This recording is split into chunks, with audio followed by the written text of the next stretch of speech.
Well, good evening and welcome to the Swift Motorsports Hyperdrive Cup Series, Chase Race number 2. And we're live at Pocono Speedway.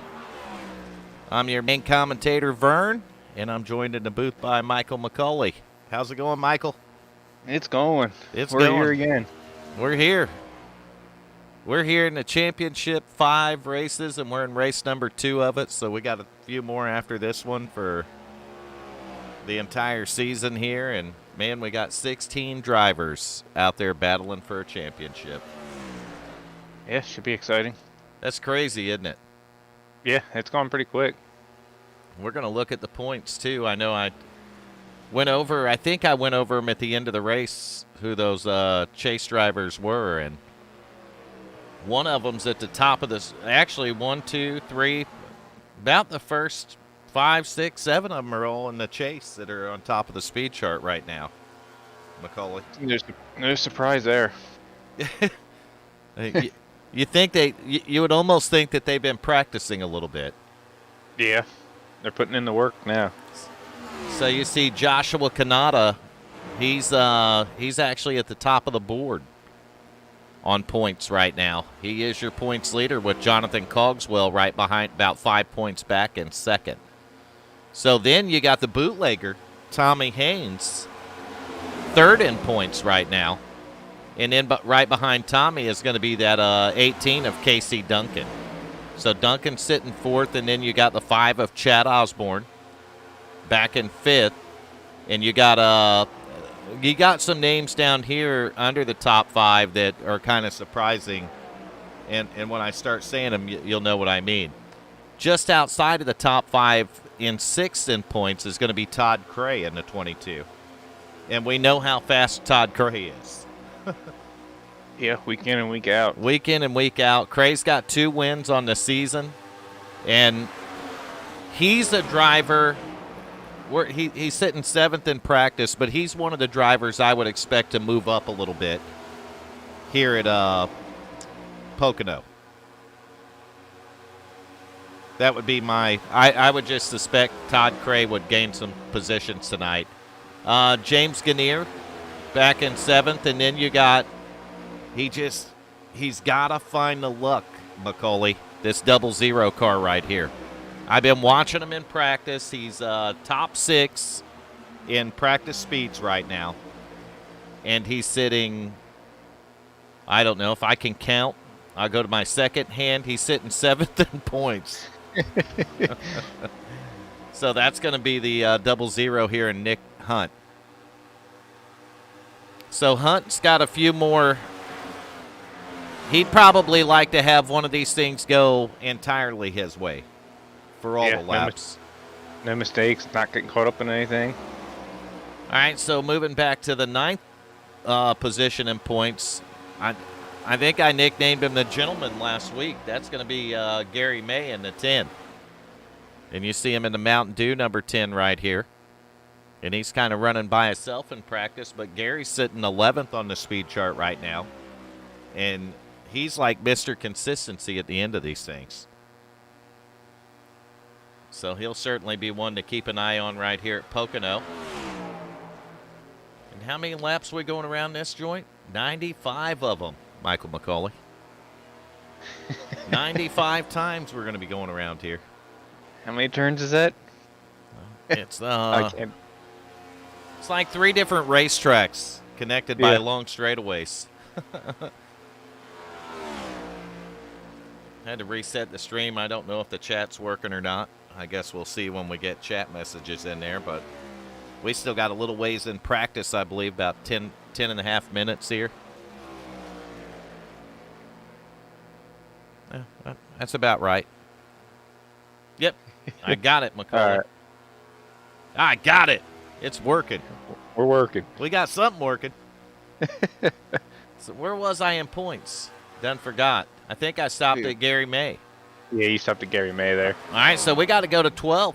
Or no, who's tied with Gary May. I guess you could say he's 12th because his name's under him there, but he's actually tied. No. Gary May's 9th in points.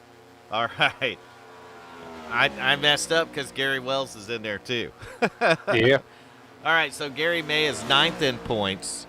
And then in 10th in points, this is really would surprise people, but he had bad luck. He's sitting 3rd on the speed chart. He's got 3 wins on the season. That's the number 30 of Justin Gann, the defending series champion. And we've seen the issues that Gann had last week where he dropped out a little bit early, Michael McCauley. Yeah, I think it was lap 1.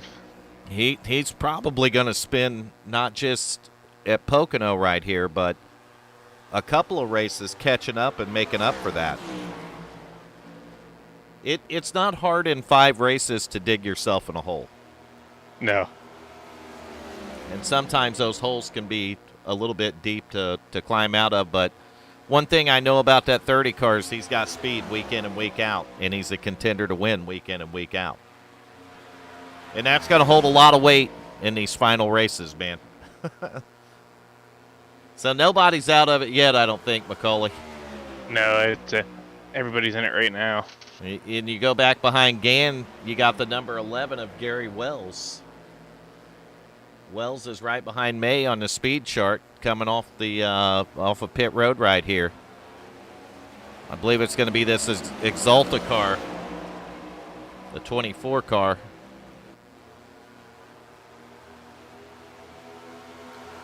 You running a different number this week? I don't know. I've got him registered as 24 on the scoring, timing and scoring, yeah. So everything's right as far as that goes. He may have changed it, though. I think he used to be the 11, didn't he? Yeah, I thought I was going to say, I thought he was 11. Yeah, and I think I said 11, but when I said his name there, but he's going to be the 24 here tonight. So may have changed up on the number a little bit on us and kind of tricked us. Doesn't take much. So tied with him is the 56 car, John Wimbish, and I don't think Wimbish changed his number this week. We'll make sure, though. I'll find him in here if he's in here. Is he in here? Yep. Yeah, he's in here. Oh, yeah, he's 6th on the speed chart, sitting on pit road right now with the Napa Toyota. So Wimbish tied with Wells there for 11th. Back in 13th, you got Jarrett Lipstruer. And wasn't too long ago, that kid knocked off his first win, didn't he, Michael McCauley? Yeah. What, 2 weeks ago? 2 weeks ago. Awesome to hear. So that 99 car, he's got a little bit of a hole to dig out of here. He's about 20 points back. But, again, over the next 4, this race and 3 more after this, I think he could easily handle it. Another one in that same situation, tied with him right now, is the 51 of Michael Mueller. And we know how fast Mueller is. Yeah. We don't want him in the booth until the end of the night. I don't see him in practice yet. No, I don't either. Well, I'm looking right there on the entries, and I don't see him in practice, though. I can't tell you where he's at on the speed chart. But behind him is going to be Michael Robinson. And I believe Michael Robinson usually drives the 26 car. I believe so, yeah. I'm looking to see if I can see him in there. Yeah, I don't see I him don't either. see him either. No. There's still 6 minutes left to practice, though. We might have some late arrivals tonight. So, someone who is up towards the top on the speed charts, the 4 car sitting 4th on the speed charts, is going to be Andrew Moraz. And Moraz is that's the final car in the chase for the championship.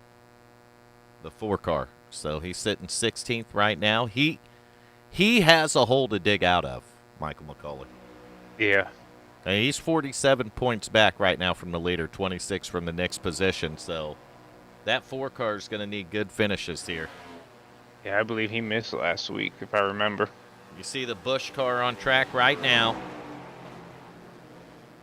And he's fast. He's got a win this season. He's got wins last season.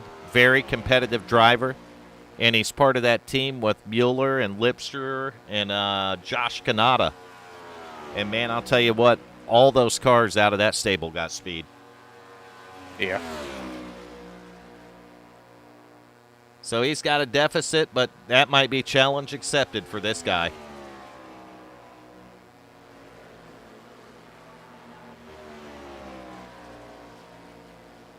And I don't know what I'm doing now, Macaulay. I'm just going to pretend and fake it. That's all that matters. We fake it, man. That's all we need to do. Yeah. We can fake our way right through the whole broadcast, couldn't we, Macaulay? Yeah. Yeah, and then we're good. What are you doing? No I'm one will know. pretending like we can commentate. Yeah. What else you going to do? Just fake it? I think faking is pretending. Yeah, definitely is. Well, I'm a little stupid sometimes. Nation rubbed off on me too much, Macaulay. Yeah, you might be going with the aliens here soon. He's probably already there. Yeah. He's probably already been abducted for the evening. Yeah, he was last night. Watching the 4-car get around here, and I'll tell you, this is one of those tracks you want to get on board with a guy and ride around this joint.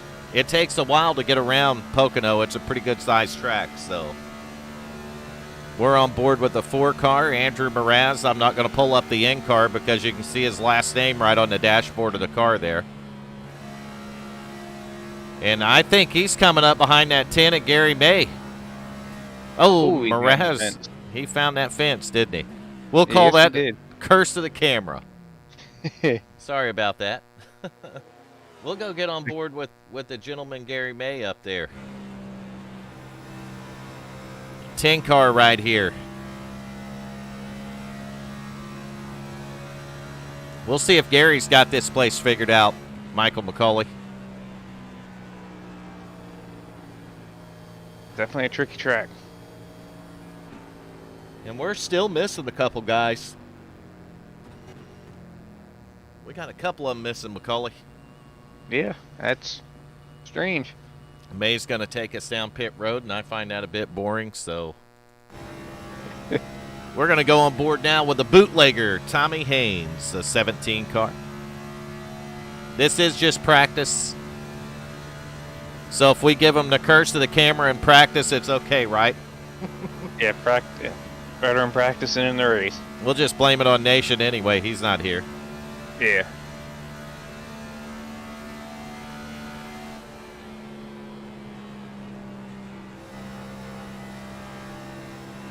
Haynes looks like he's getting around here pretty good, top of the leaderboard right now. Michael McCauley, it might be time to break the bootleggers out.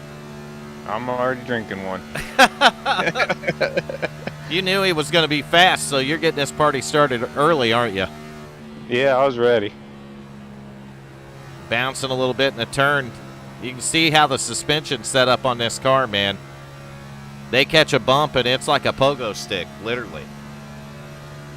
Yeah. Sometimes that can upset the race car, too. Knock the back end loose or knock the front end out from under you. Or man, he could right there in turn 2. He just took it all the way down to the apron.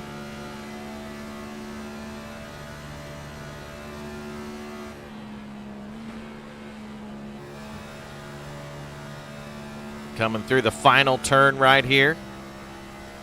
Down that long straightaway to the start-finish line to complete his lap.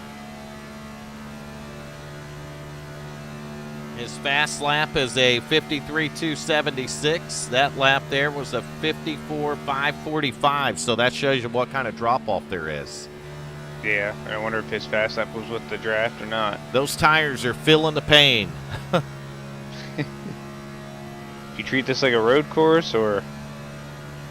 Well, in a way, you have to. I mean, that's a great question. In a way, you have to. And my biggest problem with tracks like this, because it's more than 2 ends. You know what I mean? Yeah. So at most tracks, you're coming into one, and you're figuring out your entry. At Pocono, you're doing it 3 times. And if you mix a corner up, man, that's all it takes. Yeah, kill your lap. Yeah, another track I have issues like that is Darlington. Yeah. I'll get the Mix up ends your mixed turn. up. Yep. And you mix the ends up there, and you'll sell her off in the corner and just smack the wall. So what are we down to, like 14 seconds of practice, so there's going to be less cars on the racetrack now. We'll pretend like there's one that we can find, and we'll find a 00 car and follow him until practice ends right now. There's the checkered flag for practice, so we're going to go into qualifying, and we're going to find somebody to pick on in qualifying, Michael McCauley. No, we can't pick on nobody. Nah. Yes, Nation. Yeah, that's a given. Yeah, that's a given. Where's Bender at? I haven't seen Bender yet. He should be here. He'll be here.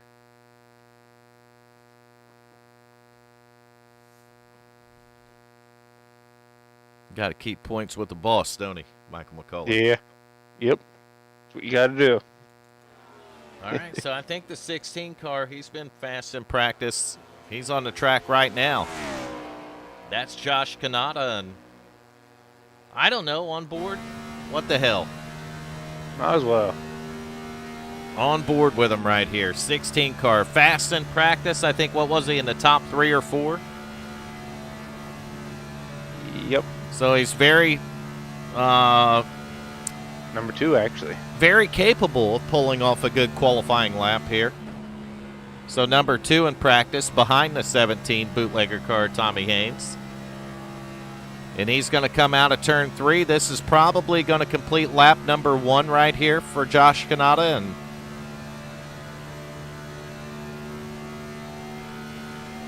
oh, I think he just took the green, didn't he? Yep.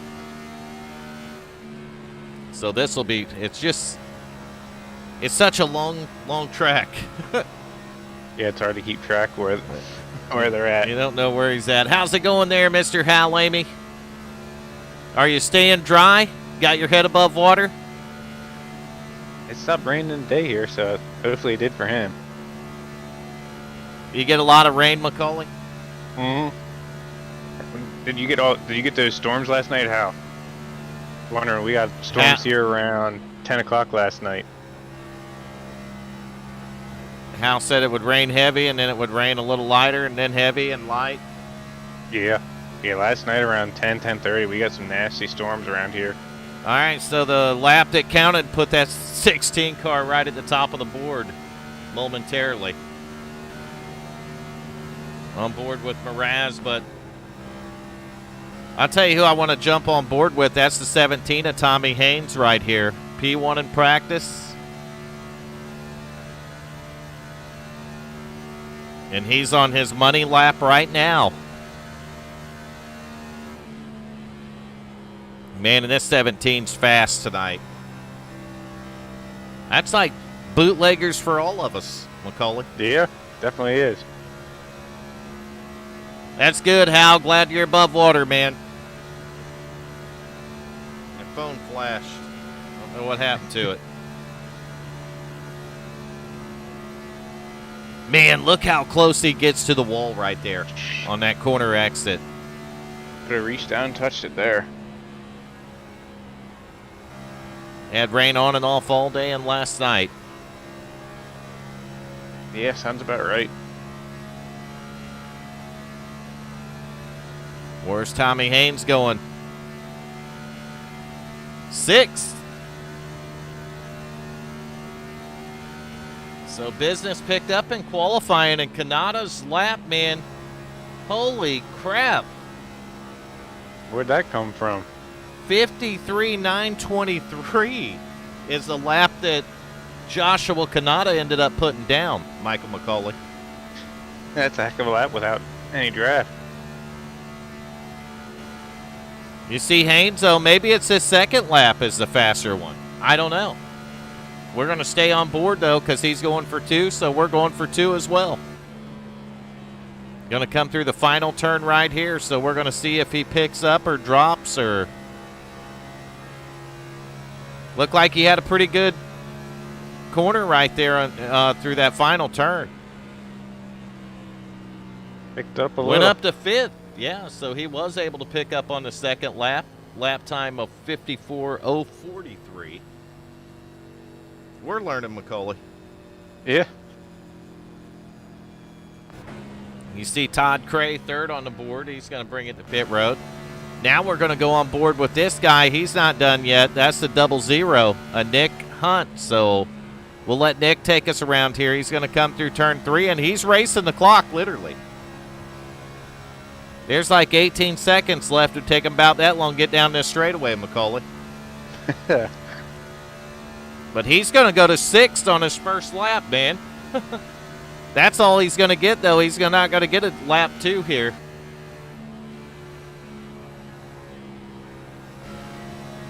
On board with James Gannier, and he just ran out of time, I believe.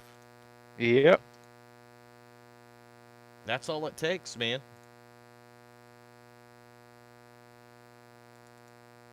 So you get on board there with somebody, and next thing you know, the time runs up, and it just kicks you out of it, Macaulay. You're not in the car no more, nothing. You're just kicked out. Nope. You're in the driver's meeting. That's what happens. Kind of hurt my feelings a little bit. I was there, and then I wasn't. So the drivers are going to do a quick drivers meeting here, like every week, and then they're going to get lined up on their starting grid, and we're going to give you that starting grid. I think we're going to figure out how to give them the starting grid, aren't we, Macaulay? Eventually, before they get a lap in, we'll have it down. We need Nation 01 over here to keep us straight, but we don't have them, so guess we're just going to have to wing it tonight. Yeah, unless the aliens give them up here at some point. He'll get fussy with them pretty soon. About the time they run out of bootleggers on that alien ship. Yeah. He'll throw cigarettes at them.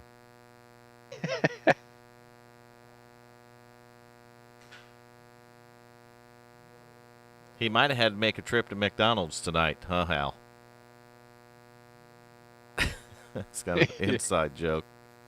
Oh, I know the inside joke on You that know the one. inside of that one, don't you? Yep. You get what? Was he getting a Big Mac that night? He didn't get it. Nope. I'll tell you what, for Nick doing a one and done, that 00, man, not a bad lap for him. No, I wonder what his second lap would have been if he could have got it in. Moraz in the 4 car. Well, I ain't going to tell everybody where everybody qualified, or there ain't no sense in doing the starting grid.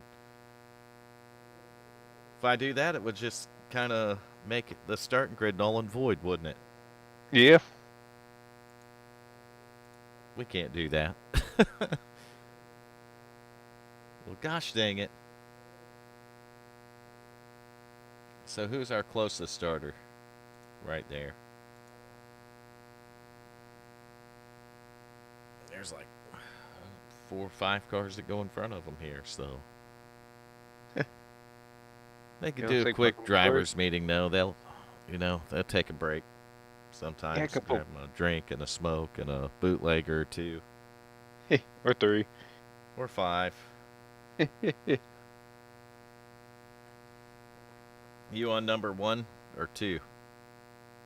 I had a couple shots before this. Now I'm doing some bootleggers. Macaulay's on it tonight. I'm ready. Ready. Get All right, so commercial break. I'll get a refresher here. Osborne in the 5 is gonna get on the grid now. We got that's the fastest man here in qualifying. He's in his car, so let's go ahead and hit the starting lineup here. Oh, starting on the pole. You can see it's the 16 car because I moved the camera to it. That 16 car is going to be Joshua Kanata. Great lap for Joshua. He was second fastest in practice that we've seen. And then qualifying on the pole. And man, We finished last week. I'll tell you what, man. Kanata, since this chase started, that 16's been red hot, Macaulay. Yeah. Be hard to get him. So starting P2, and he hasn't loaded in yet, will be the 30 car of Justin Gann. Starting third behind them, though, no surprise right here. 22 car, Todd Cray. Starting third's good. Well, I just did that. I just didn't flip my grid over. So starting fourth next to Todd is going to be the 5 car of Chad Osborne. These are all chase drivers, too. Just so we're clear on that. Starting 5th is going to be the bootlegger, the number 17 of Tommy Haynes. I'm trying to find the cars as I flip over to him. So there's the 17 there. And his outside in 6th, that'll be the 00, Nick Hunt. He's another good qualifying effort here for Nick, Michael. Yeah. Put it in the top 10. So 7th place starter here is going to be the 99 of Jarrett Lipstruer. And then his outside in 8th will be that number 4 car there, Andrew Moraz. So there's Moraz sticking out a little bit, showing you the 4 car. He pulled up. In 9th, we're going to have the 44 of Mitchell Robinson, and his outside in 10th is going to be that number 56 right there, John Wimbish. And you want to take it over from there? Yeah, I can do that. And starting the inside on 11th, we got Jonathan Cogswell on the 27. And then on his outside, it's going to be the 77 of Derek Raleigh. Then starting 13th on the inside, it's going to be Gary Wells in the 24 this week. And then starting on his outside, it's going to be Gary May. 15th is going to be Darren Clement. And then rounding out the field, it's going to be James Gannier. 16-car field tonight. See Gannier right there in the 14, and you're right. 16-car field here at Pocono. I'm still waiting for Bender. We got to get our over-under going on. He texted me the over-under, but he didn't put it in the chat. Taking a broader look at the field right here. A little bit bigger view. These guys getting lined up 2 by 2. It is a long pace lap around this racetrack right here. So hopefully we're over, under, and under, but not over. Yeah, he has over-under at 4. Over, under at 4. I'm definitely under at 0. Yeah, I'm 1. All right, so you got 1, I got 0, and we're about ready to find out because I believe they're coming through turn 3 right here, which means the pace car's just about ready to check out. There goes the pace car.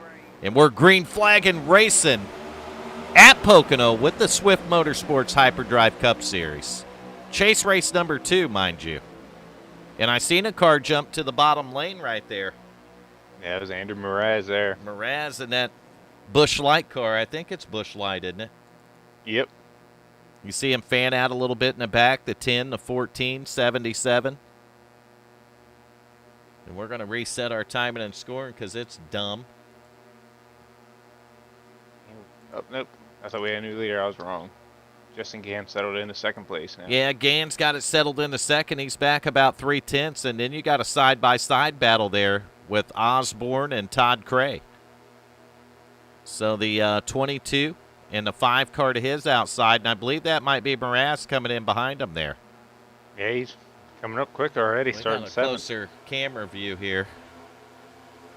Take a little bit closer look at that battle, and you see Cray stuck at the bottom, and the draft's going to go with the 5 car there, Chad Osborne. They're going to drive right by that 22.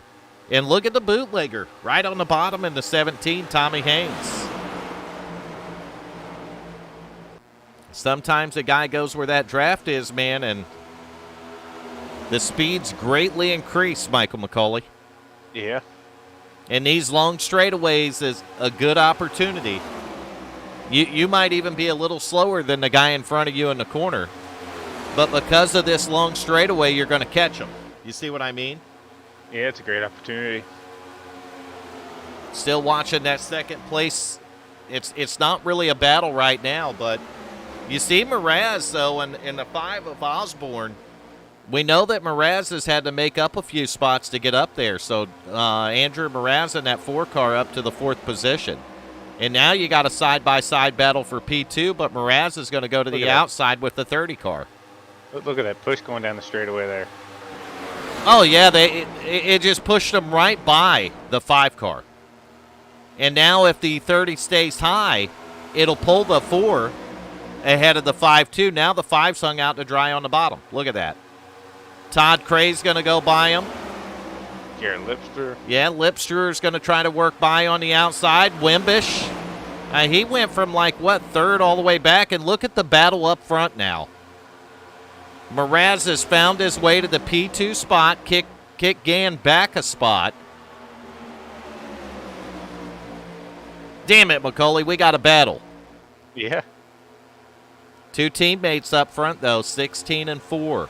Kanata and Moraz. You got Gann and Cray, 3rd and 4th. And then you got the 99, Jarrett Lipster.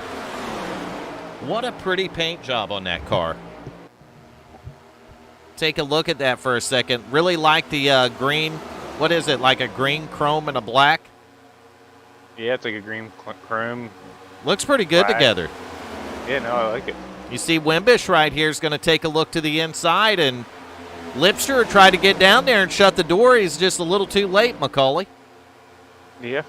And this might work on the bottom for the 56 because he's got a teammate with the 17 of Tommy Haynes. Look how close this racing is. Todd Craig caught up in it now behind the 99.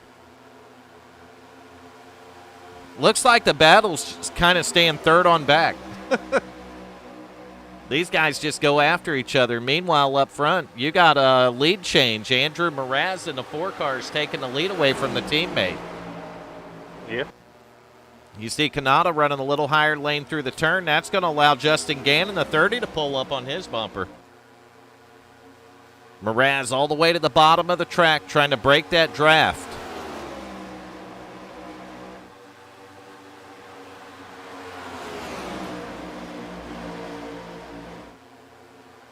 And I think a no start this week is going to be the 51 of Michael Mueller. And I hope everything's going okay for Michael Mueller.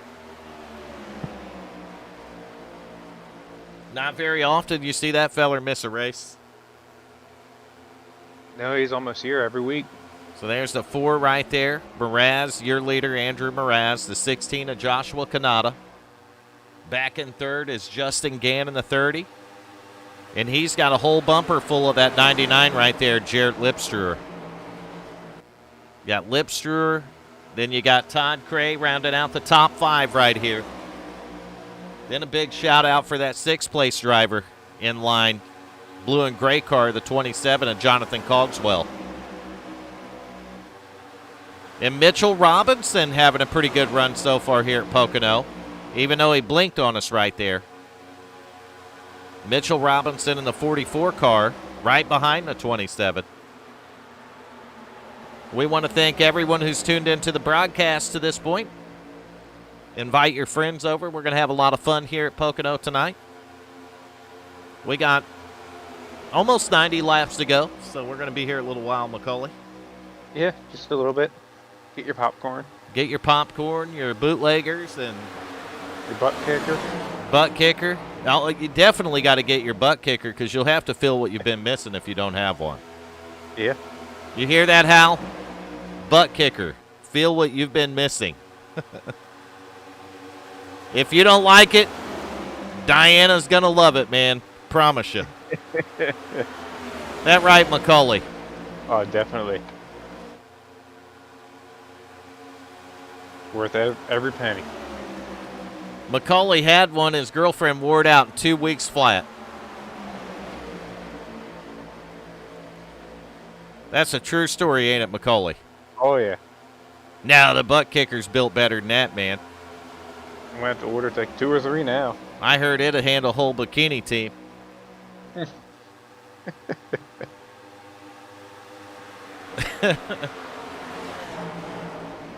So Moraz still got the lead up there.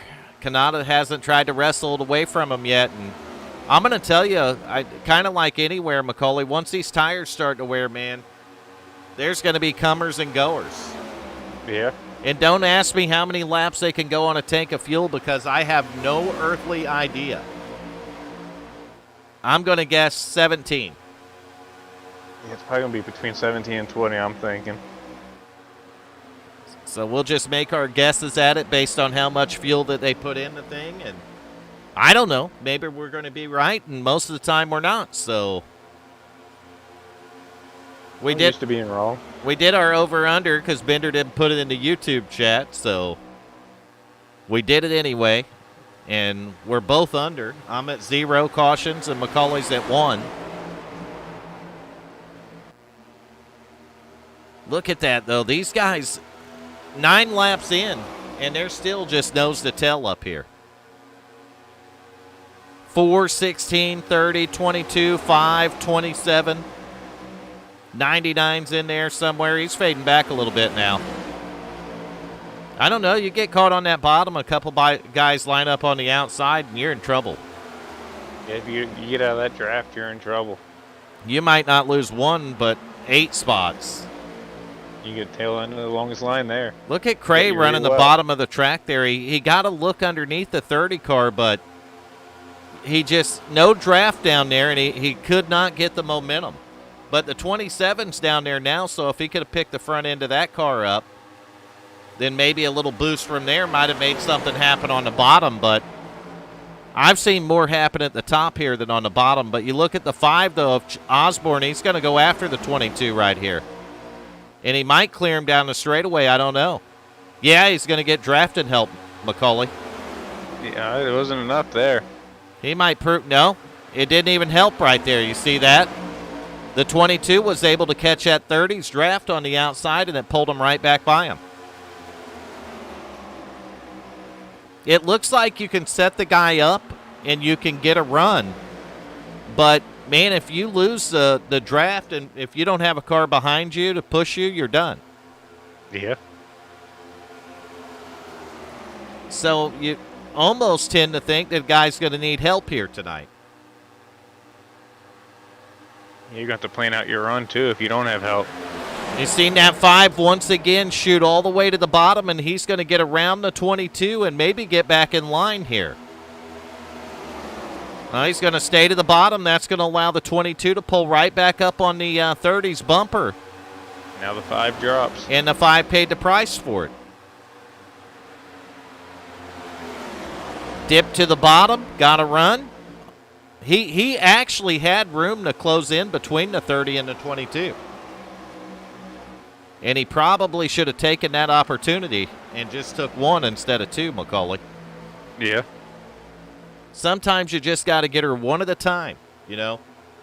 Yeah, you can't be greedy too much either. Especially here, you got to stay in the draft. But it's really early right now, so I don't know. I'm kind of riding right now. I might even be back there where Gary May and Nick Hunt are at with the 00 car, 10 car.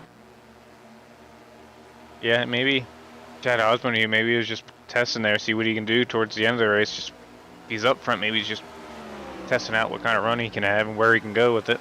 Yeah, what I like about this back here, 12 laps in, these two guys they can draft together because there's 2 cars.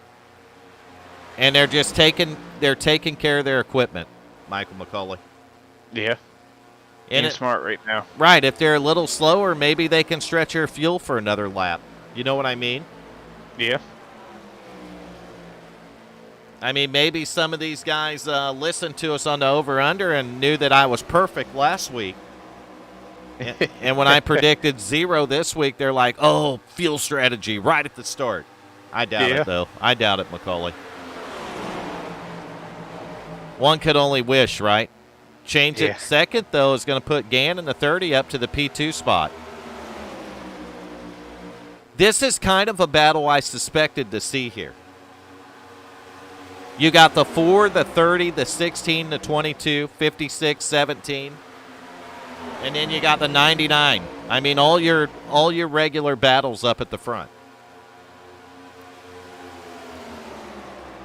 You got a winner, a multiple winner, a winner, and another multiple winner. You know what I mean? Yeah. That's your top 4. They have 4, 5, 6 wins between them, Michael McCauley. Now it's going to change. Look at the 56. John Wimbish with a great run on the bottom. He's got the bootlegger helping him, man. And they're going to get around Cray.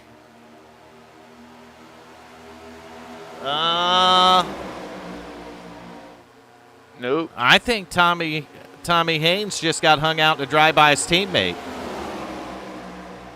Wimbish moved up in line, and the draft pulled right away from the 17, and that's going to cost the 17 dearly right here. McCauley. He still dropped. He's still dropping. He might be able to fall in behind that 14 of Gannier right there. And he does, and you see the 99 of Lipstruer and the 27 right there. But he dropped back from, what, the 5th to the 8th position? So, yeah. That's not good. No, it's like you got a parachute on your car as soon as you get out of that draft if you have no help. You see how quickly you can go backwards. Yeah. That's a crappy feeling, too.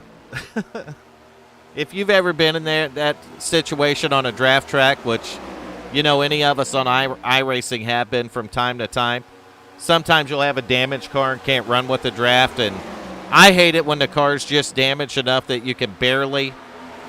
If you have somebody behind you, you can stay with the draft, but if you're the tail end car, you just drop off of it. You know what I mean? Yeah, you can't hang on at all. You can't. Well, you can hang on for a lap or 5, and then you kind of lose. Look at this battle, dude. Holy crap. Kanata, Wimbish, Osborne, Gannier. They're kind of fanned out, flying everywhere. The 56, though, is going to move up to the top and maybe take the 3rd spot away right here. The 5 of Osborne, though, he's got Gannier down on that bottom. And the bootlegger, he's kind of moving down there, too. He don't really know if he wants to be at the bottom or the top. The 5, though, he's got to give up the battle and fall in line there. He just don't want to ride in line. No. He pulled her right back down there, but this time there's nobody. Look at that move. He sent her deep in the corner there, and he cleared him. Slide job there. Slide job. Early for that, but he did it, man. Took the nose right off the 56 car. Now he's still got a nose. I was kidding. Another inch, he wouldn't have had a nose, would he, McCauley? No, that was close. I think John Wimbish had a lift there. He wouldn't have had a nose. Nation had that thing on eBay. There's Nation. We got him in the chat. Nation had that nose on eBay. So the aliens let him go, McCauley. Yeah, it's early at night. Must have drove him nuts early. We woke him up. We were broadcasting too loud, he said. Man, I'll tell you what, Moraz was almost in the pits right there. Yeah, he was against that wall. He put her down to the bottom, didn't he? You see Osborne, though, going to move all the way up to the 2nd spot on this long run, and Gann don't really want no part of him doing that. As you see, Gann's going to shoot back to the inside and go after him. Battle for 2nd, 2x2, 30 car, 5 car. Battle for 4th and 5th, 16 and 56. And who's going to win these battles, McCauley? Yeah, who knows? We got a race going on now. Osborne's going to 2nd. He's got the push. Not enough to clear him yet. Gann's strong on the bottom, dude. Yeah. Look at that car turn in the middle of the corner. Did you see that, McCauley? Oh, yeah. That 30 car just cut right in the middle of the corner, but he ain't got no help down there. And I'd suspect green flag pit stops are going to start happening here pretty quick. Yeah, I would say within the next 5 laps, they got to be pitting.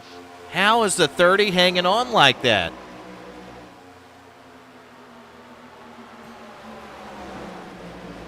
I don't know. I seen that strong car on the bottom. I'd probably get on his bumper and give the guy a hand. You know what I mean? Yeah. Yeah, I'm going with him. But Kanata's going to give the 5 a heck of a push right here. And the battle for 2nd's over. But I'll tell you who loves that when they battle back there like that. It gives the 4 car some breathing room. He absolutely loves it. No pressure. Yeah. So now the battle's for 3rd. Kanata on the outside, the 30 of Gann on the inside. And Gann's just stuck down there by himself right now. And the momentum is swift. It changed. It switched its direction there and put the 30 going backwards. He's got help from the 56 back here. What? Just great battles early on. I'm trying to figure out what happened to James Kinnear. He has front end damage right now.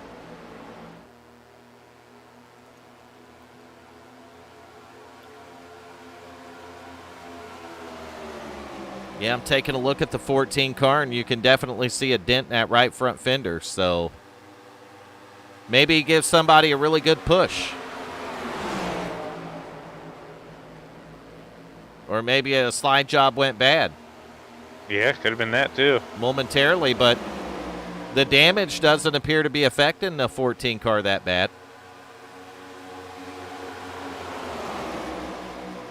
Bet Nation threw a beer bottle out there. Yeah, I wouldn't be surprised there.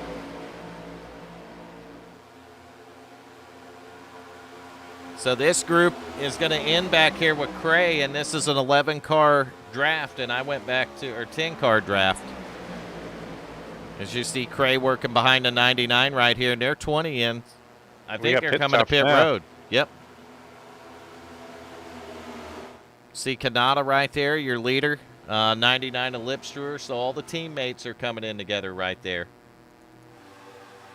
And then we're going to get back up here into this battle up front. 3 wide. Tommy Haynes up to the lead, but Ooh. We got a wreck maybe? Justin Yeah, Gang we got a wreck Gannier sideways. And we are under caution number 1, the 14 car heading in the wrong direction momentarily. And we're going to have to back up and see exactly what went wrong. Ooh. That'll do it every time. Contact. Yeah. They were racing tight and close right here. 3 wide, actually. And there's the contact and the 14 sideways, and Todd Cray in the 22 car caught up in it. That's like 2 weeks in a row for Cray, isn't it, Macaulay? Yeah. Man, I don't know how bad the damage is, but he definitely had some damage on the front of that car, and it's like he couldn't get away from him. Literally. No, they're like magnets there. They were like magnets once the 14 was out of shape, and we talked about it before. They're getting ready for green flag pit stops right here. We've seen some of the guys already come to pit road, and did they lose a lap? No. No. They'll be in the front here once this cycles through. Yes, they will, because they pitted and didn't lose a lap. That worked out good for them fellers. Yeah, it definitely did. All right, so we're going back to the front of the field. You see the pace car has the field right now. And your leader, though, is Chad Osborne in the 5 car. And we watch that 5 work his way through there. He looked to be pretty racy on old tires there.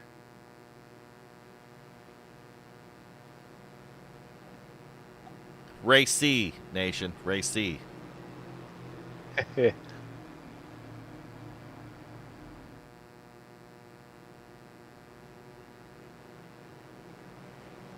And we're having a great race so far. 22 laps into this thing. Chase race number 2, and it's not disappointing. No, it's been a good race so far. Rest of the field's going to come to pit road, and I think that should cycle the lead over to this 16 car. No, he's coming in too. Huh. Him and Moraz are both coming in. Are they just topping off on fuel and then gas and go? I don't know, man. I don't know that I would have probably brought it down to pit road, but maybe they will do a gas and go. We'll see. It's got me kind of curious because I know that these cars come off pit road within a lap. So we'll stay with the pole sitter right here. Yeah, looks like it's gas and go for Still you. only gas and go for the 16 as well. Think their teammate, the 99, though, do it a little bit differently back there. But, I mean, they didn't have nothing on their tires. They couldn't have put any pressure on them yet. No. So I think while we're pacing right here, we're going to take a quick commercial break, and then we'll be right back with you.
And we're still in the booth right here. We ran a couple quick ads for you.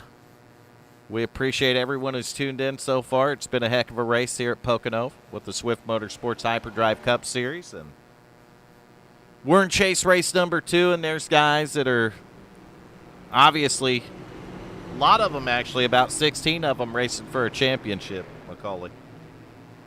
Yeah. And I think they're 2x2, so we're going to maybe 2x2. I don't know. Lights are out on the pace car, so we're going green next time by. I think they dropped the amount of laps, pace laps under caution on these big tracks.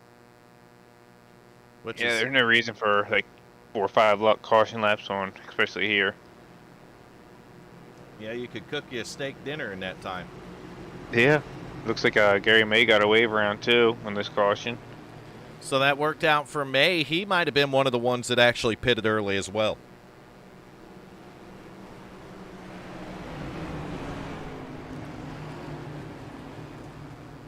Nation, what are you up to, man? He ain't said nothing after he gave us that confused face. Now he might have passed back out. Or he went to McDonald's. He woke up dazed and confused.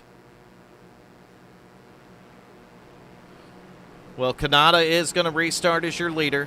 Andrew Moraz in the Busch car right there, restarting second. And then you got the bootlegger, the 17 car, the Napa 56 car. That's your top 4. And Cogswell in the 27 rounds out the top 5. We're back to green flag racing. Caught me off guard just like that. That was fast. Them guys are right back to racing green flag. And I'm already out on the over-under. I'm out of it, Macaulay. Yeah, I'm still in it. You're hanging in there till one of these restarts take you out of it. I'm not going to jinx you. I'm watching a battle right there with a 0-0 and 2-7 in the 5. It's going 3 wide into this small turn here. That's scared up there. 0-0 took a spot. Nick Hunt right up there, and he's chasing down the 17 of Tommy Haynes. And Osborne's kind of caught down at the bottom. You see Cogswell up top and Lipster moving up behind him, and then Gary Wells back there in the 24 even. Gang caught in the back of the field right now in the 30 car. Todd Cray back there in the 22. And Gann's going to dip all the way to the bottom under that 10 or under that 14 car Gannier. Cray and May move down there momentarily. He's going to move back up to the top, but Todd Cray's going to move right in on the back bumper of the 30. So we're taking a real wide view of the field right here. Pocono's big, so this is an easier way to see what's going on. And we'll do that for a couple laps. We'll get tired of it, change camera again.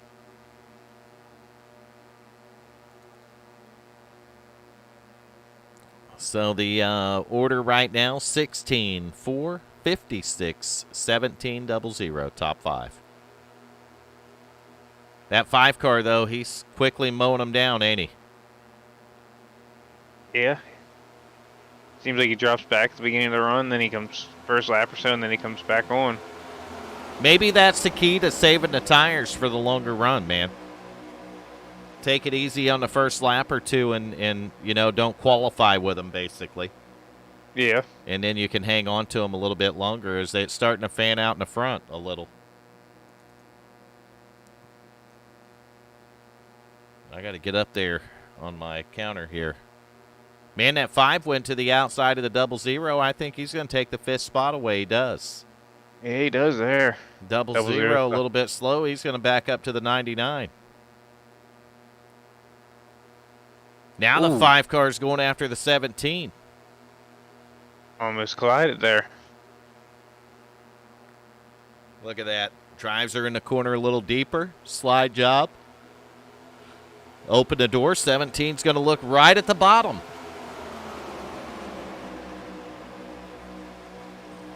As they're going to work lap 28 here at Pocono.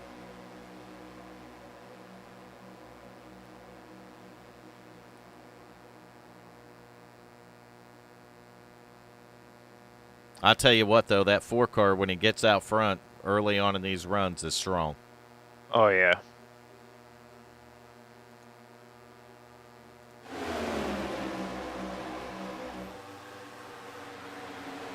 and get up here on that battle.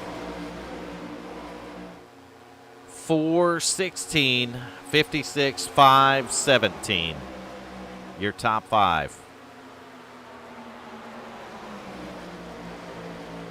The 00 and Nick Hunt riding in 6th spot right now, and then you got the 99 of Jarrett Lipstruer right behind him in 7th. And Gary Wells is attached to this group too in the 24 car. And then there's a couple car lengths to get back to the 27 of Jonathan Cogswell. So Cogswell's kind of fallen in limbo between the two groups that we got formed here.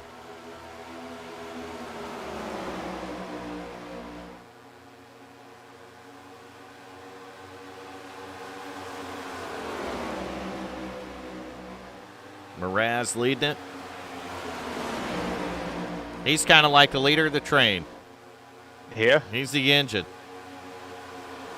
This first group, the 24 back there, Wells is kind of the caboose.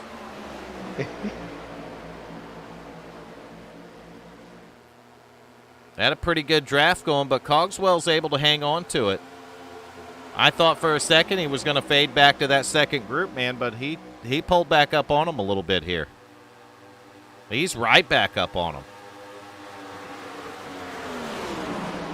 Which leads me to believe that maybe Gann and Cray back there behind them can get right back up there too. They may have a little bit of damage that's affecting them from that first caution there. Well, the 22 definitely does. You can see it on the front of his car, but I don't believe Gann's got much, if any.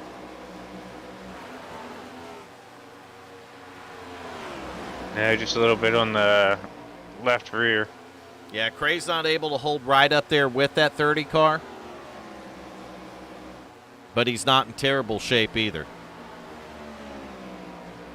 So I'm going to take a look here. Well, wrong thing I'm looking at.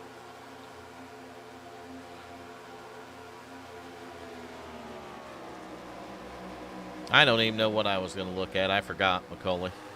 It happens. It completely slipped my mind. Hal and Nation aren't surprised about that.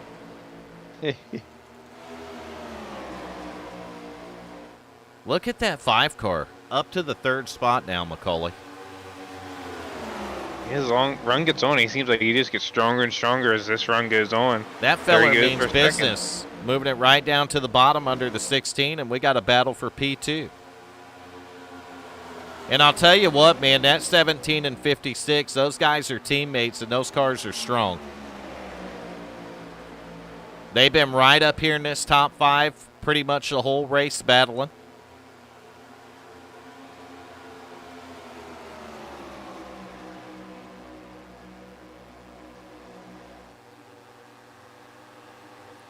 But throughout this run right here, that 5 car of Chad Osborne has just showed a lot of speed.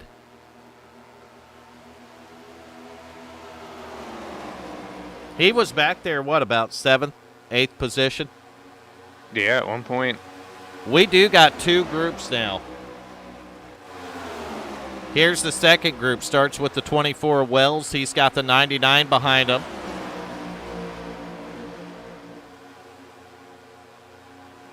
Nation. You hear that shit, Macaulay? You read what he put? I think Macaulay went to get another bootlegger. No, I'm here. I'm reading it now. Unbelievable.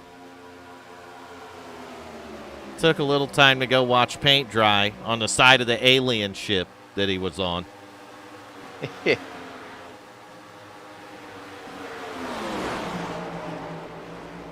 We thought you had to run up to McDonald's, Nation. Yeah. I forget how that worked out the last time. Yeah.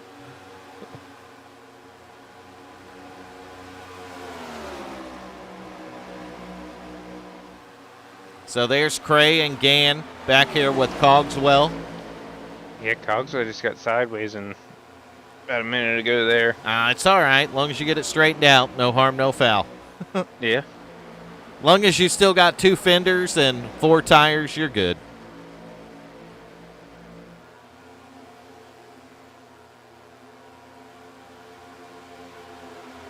I'm not sure what Hal put there. I think that's the spinning thing that you're loading, or just waiting for something. I don't know. Is our stream buffering? It don't look like it is. I don't think so. Maybe Nation's buffering. Probably. Did his internet time run up, Hal? Did it get cut off again?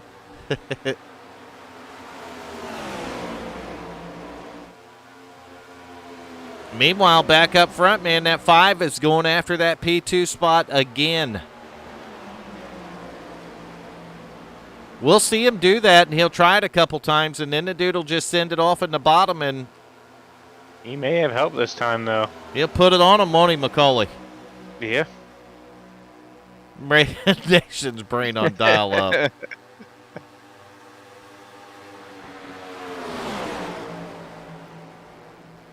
There he goes. He's sending in there. He did it that time, didn't he? Oh, that may not stick, though. Well, I think he might get the 17 and 56 up there, and the 4 has to stay down to help that 16, but he's doing it. The 4, well, not no more. Now he does, because they dip down in the corner, and down the straightaway, the 4 is going to move to the bottom, and that'll help the 16 out, but I don't think he's close enough for it to help him now. The 4's driving away from him. And there goes the 5. That 5 car's strong, man. Yeah, he cleared him there. He looks like he gets through the corner so well. Sets him up on the run, and I don't know. Oh, look at that. Wow. Man, he got a monster run. He was going to go after him, but I don't think the car stuck like he wanted it to. No, I don't think so. Now he's going to lose everything there. That's going to put him 3 wide. I think he had to check up to stay out of the 4 cars, what happened. It's all right. Just reset and pick your way through there and go get him again, right? Yeah, he'll be back up through. 36 laps in. We're about 13 laps into a stint. We know they can go, what, 20, 21 laps? Yep. So they completely proved me wrong on the 17-lap thing, and they completely proved me wrong on the 0 caution thing, too. They're proving you right the whole time tonight, Macaulay. I know, 20 laps. How did that happen? I don't know. It must be the bootleggers or something. Man, the bootleggers are working for Macaulay, and the sweet tea has failed me. Dang it. The dang sweet tea has failed me, Macaulay. Maybe I should put a little bootlegger with my sweet tea. You could do that. Nope. Maybe a little Jim Beam with it. So there's Haynes. I want to get back to that second group. The 30's leading it. The 22's right behind them. The 99's behind them. Maybe these guys can find, what's it called, Macaulay? Single file. Yeah.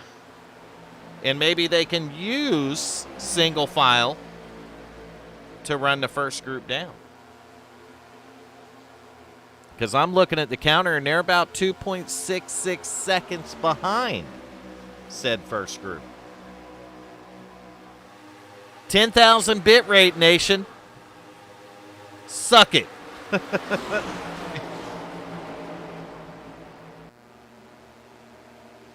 Oh, nation. Now if it buffers, they'll say, ha, ha, ha. Yeah.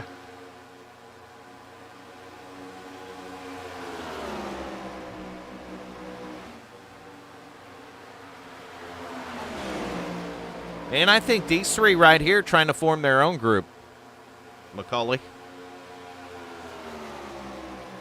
Which one? The 30 and the... The 30, 22, and the 88, or 99. I don't know what the hell I'm thinking. I don't think there's an 88 in the field. There ain't even an 88 in the field. It's a 99. It's 2 of the same digit side by side, but so's the 22. Meanwhile, at the front of this field is still the same. 4-car Moraz is your leader. Kanata in second in the 16. That other pack looks like they're running them down, Macaulay. Yeah, these guys kind of got split up here, so. Got the 56 car in third of John Wimbish and the 17 of Tommy Haynes. Right back there in fourth. And then the 5. What is that? The Red Bull car, that 5 car. Yep. Of Chad Osborne. We're going to see what 2 seconds looks like. 2.4 seconds, actually, between these two groups right here. You got a 5-car draft up front with the 4, 16, 56, 17, and 5. And then you got a 1, 2, 3, 4, 5, 6, 7, 8, 9, about a 10-car draft behind them, Macaulay. So in logic, the 10 should catch the 5. You see Mays in this group too, right behind the 00 car. And is that the 44 behind him there, Mitchell Robinson? I believe so. Yep. The chat's getting good tonight.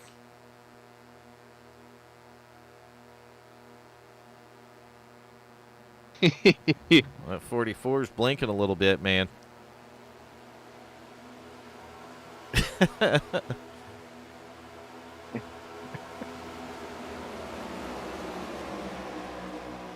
He's got to look good when he goes to McDonald's, Hal.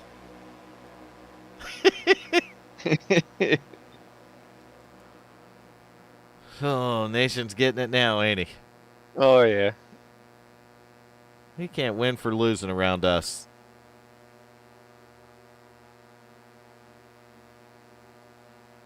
Yeah, 16 looks like he laid back a little bit with the 56 and got a little bit of a run there. I thought he might try to go to the outside of his teammate, but no, they're going to work that out.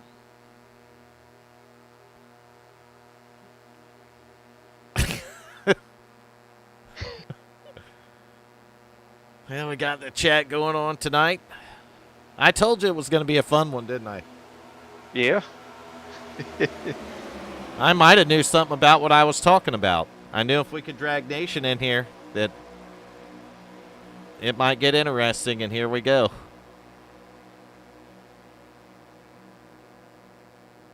The loading thing was pretty funny. No, that was good. I don't even know where he found that at. I guess down in the emojis. Yeah, I didn't know that was in there. I didn't either. I'll tell you what, I'm pretty impressed with that 22 car. The damage on the front of that car, and in the draft here, he's able to run right with the 30 just fine. Yeah, I thought he was going to struggle the rest of the race, and he's not. No, he's in between two really good race cars, the 30 of Justin Gannon, the 99 back there, Jarrett Lipstruer. There's Bender. He finally made it, Macaulay. Yes, he did. I thought he done had one too many bootleggers. He's the one that bought up all the bootleggers at that store you couldn't find them in, isn't he? Yes, he is. He did it. Bought all 37 of them, didn't he? 38. 38. All 38 of them. It's worth every penny. Got them for under $80. You said they're what, $2.15 a bottle? $2.50. $2.50 a bottle. Or 2 for $5. Are you buying them in a 6-pack or what? No, they're only sold individuals. Well, they need to just start selling them by the case, Macaulay. They just need to start sending them to me by the case. That's right.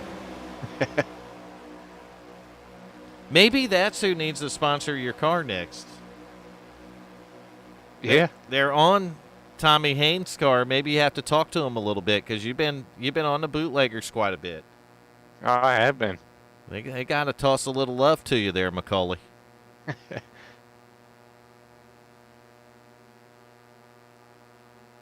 Nation says all good. Really? I don't believe it.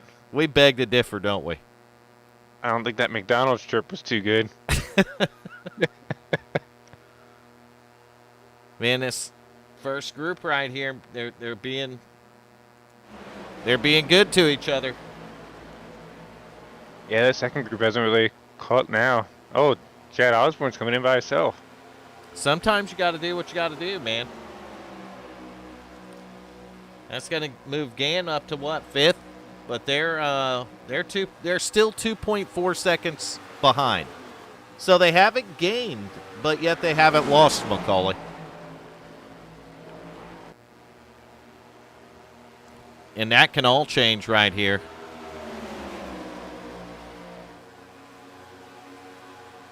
That could all change because we know that green flag pit stops are, well, they're coming.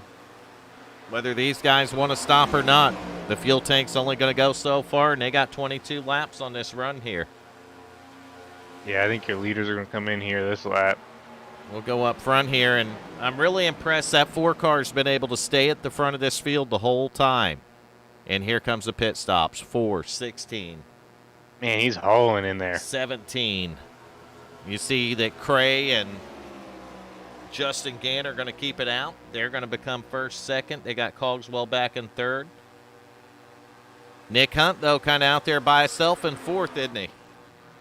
Yeah. I think the cars he was riding around hit pit road on a guy. And left him out there. They stranded the feller, Macaulay. That's not cool. Yeah. It sucks being out there by yourself.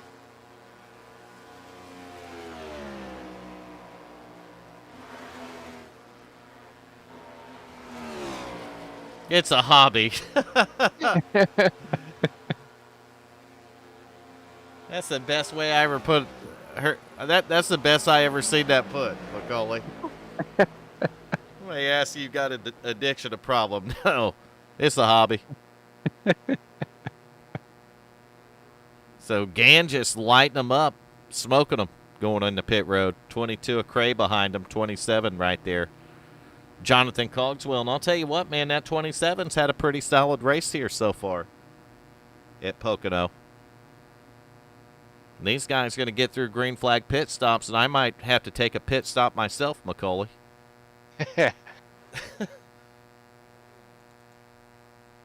This is a long race, and the guy's going to need a drink to get through the other half of it, you know what I mean? Yeah. And the guy's probably going to have to give the first drink back to get the second one. So we're going to have to see how this shakes out, man. The green flag pit stops happened, and is that Gann stuck on pit road? Yes, it is. Oh, no. You know what that means. I seen him bring it in hot. Them tires were blowing some smoke there, Macaulay. And I bet you he got the old black flag. It ain't a black flag. It is, but they'll just hold you in your pits.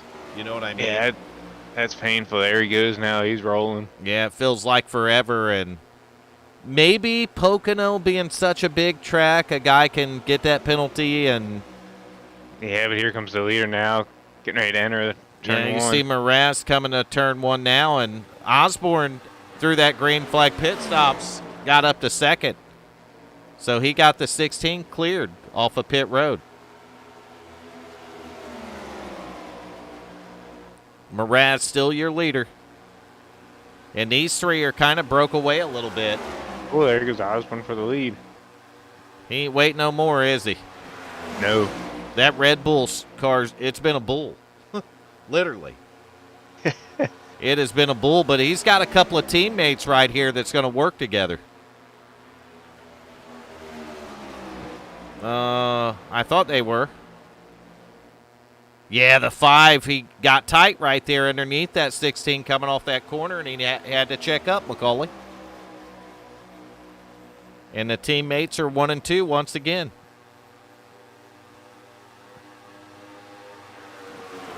And the more they battle up there, it's going to open the door for these guys. Tommy Haynes in the 1799 of Lipstruer, 14 of James Gannier, and the 56 of Wimbish. And, man, where'd that 14 car come from, Macaulay? Yeah, he must have had a heck of a pit stop there. Make up that kind of ground. He was back behind these guys a little bit, wasn't he? Yeah. So a guy that wasn't was Todd Cray. And Cray's back here in 10th now behind the 10 car, Gary May. So Todd Cray losing a lot of time on that round of green flag pit stops. That almost makes me wonder because he probably come in around when the 30 did. In fact, he come in right behind him, right? Yeah. That makes me wonder if he might have spent a couple seconds getting the front end tweaked on a little bit. You know, maybe getting a splitter pulled out a little bit, maybe a little duct tape put on certain areas. Basically, a little work done. Maybe Nation was on that pit stop there. Nation was the crew chief. Yeah. Took him 5 minutes, didn't it? So you see the 00 car right there, Nick Hunt. And right behind him's the 24 of Gary Wells. And they're back in 11th and 12th position. And Gann he's back, man. He is just barely hanging on to the lead lap right here. And you can it's gonna be a struggle there. You can see the leaders are still a few clicks behind him though. So he's got to keep her up there, and maybe a caution flag will fly out and fly, and then boom. Everything's good again. We're done at 1. All's right with the world if the caution comes out. And then a driver we haven't talked much about. We're going to give him a little bit of airtime real quick since the race is running green flag. That's a 44 car right here of Mitchell Robinson. And didn't confuse the guy tonight because I don't see another Robinson in the field. Nope. Just one tonight. Made it easy on us, didn't they, Macaulay? Yeah, and he's coming down pit road now. He's bringing her to pit road, and, man, that car got a little bit wobbly, and I think he got her woed down in time. Nation, a front end you can use.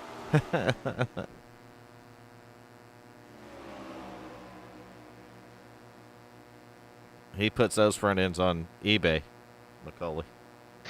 If they got a bow tie on them, Nation's selling it. So 44's making his pit stop, and back up front, you got the teammates in the 4 and the 16, Andrew Moraz, Joshua Kanata, 5 car, Chad Osborne. Man, that Red Bull machine has been a bull. Yeah, I just don't know how he's going to get around these front 2 if they're teammates. It's been a bull the whole time. And we're at the halfway point, and I'm taking a quick pause for the cause, Macaulay. I will be back with you momentarily, but I'm going to need a drink to continue on, and I got to take a quick break, so I'll see you back here in a few minutes. All right, sounds good.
I see Nation's talking crap again.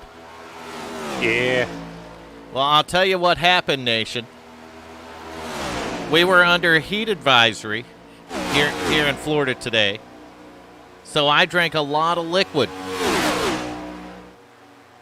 And that liquid has to go somewhere, Nation. And it's not going in my pants. That right, Macaulay? Oh, yeah. And when you let go of liquid, you got to replace it. I tried telling him to get in the booth, but then I didn't realize I was muted. You weren't muted. No? No. Oh. No, I don't mute you. Oh, I thought I was muted. No, you could have talked.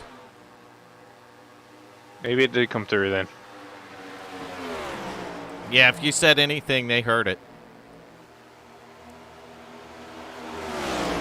So we're watching the 17 of Tommy Haynes, fourth position, and them cars are loud when they go by.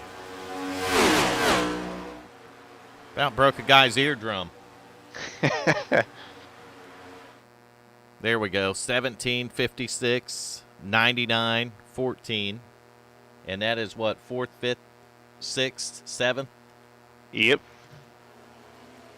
And up front looks just the same. Take one for the team. No thank you, sir.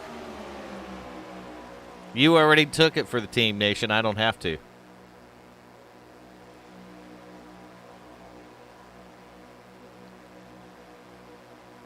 Nope, that's not going to happen.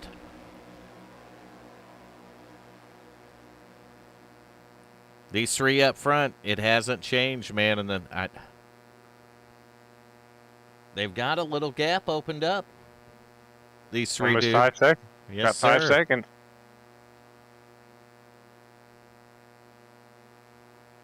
I'm sure it was, Bender. What happened was a travesty. It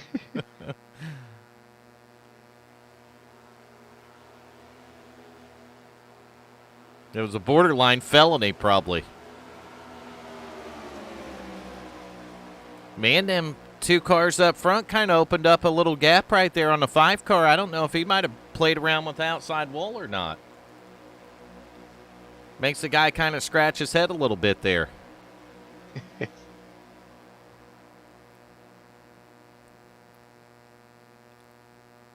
Maybe he kind of used his tires up trying to work the bottom and messing around with him up there a little bit, and the right front's angry, Macaulay. Yeah, he may have there. They're a little over halfway through this fuel run right here, so we're, what, lap 60 of 95, and they're doing their best to prove Macaulay right this week. We got the pit count right. Hopefully we got the caution count right. Well, We got now. They're coming in early. So they're trying to split this run up into one more stop after this. Yeah, I'm not. Well, I mean, they got their own fuel strategy that they're working, so I'm not going to pretend like I know about it. But I'll tell you that kind of hurts the 5. Yeah, but that's still a head scratcher thinking of that because they can only go about 20 laps. 20 laps will take them to 70, and one more pit stop take them to the end probably. They can go 22, 23. I guess they could stretch it a little.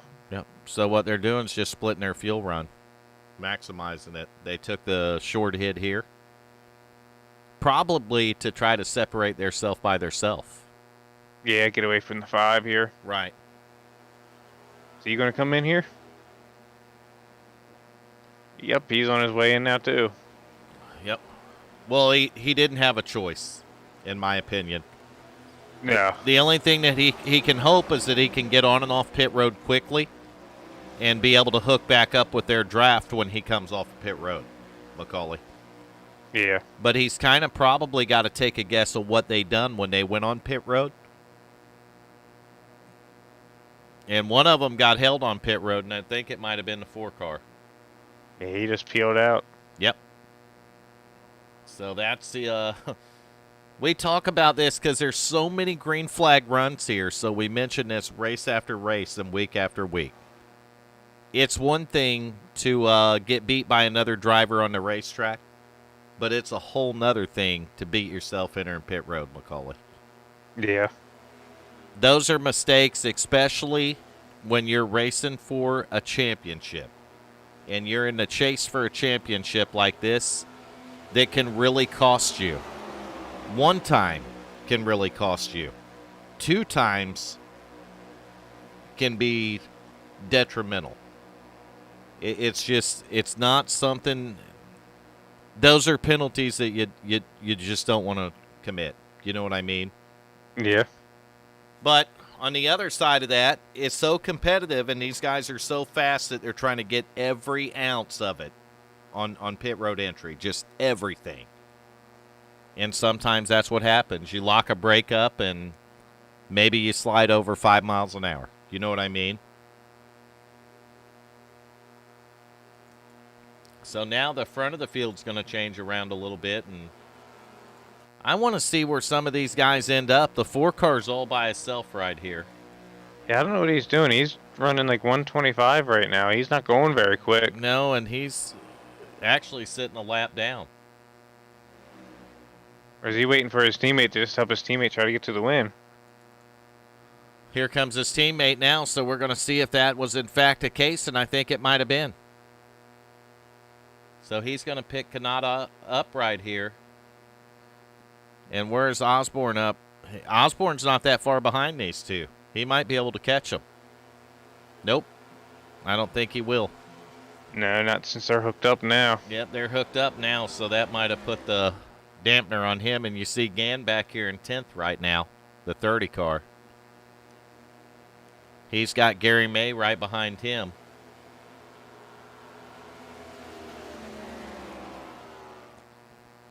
And Cray right here with Cogswell is sitting in the 4th position, actually, after the pit cycles changed around.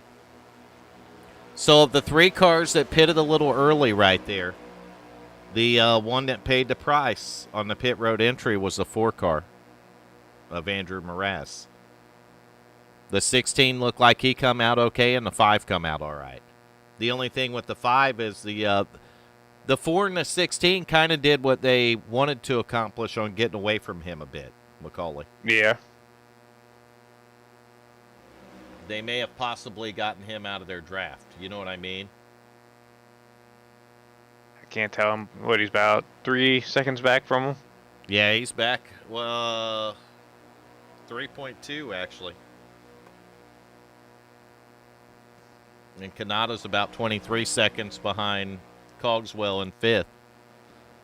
And then you got Cray in 4th, Wimbish in 3rd, and Gannier up front. And I think we might have had someone else on pit road. I don't know. Gannier's actually your leader in the 14.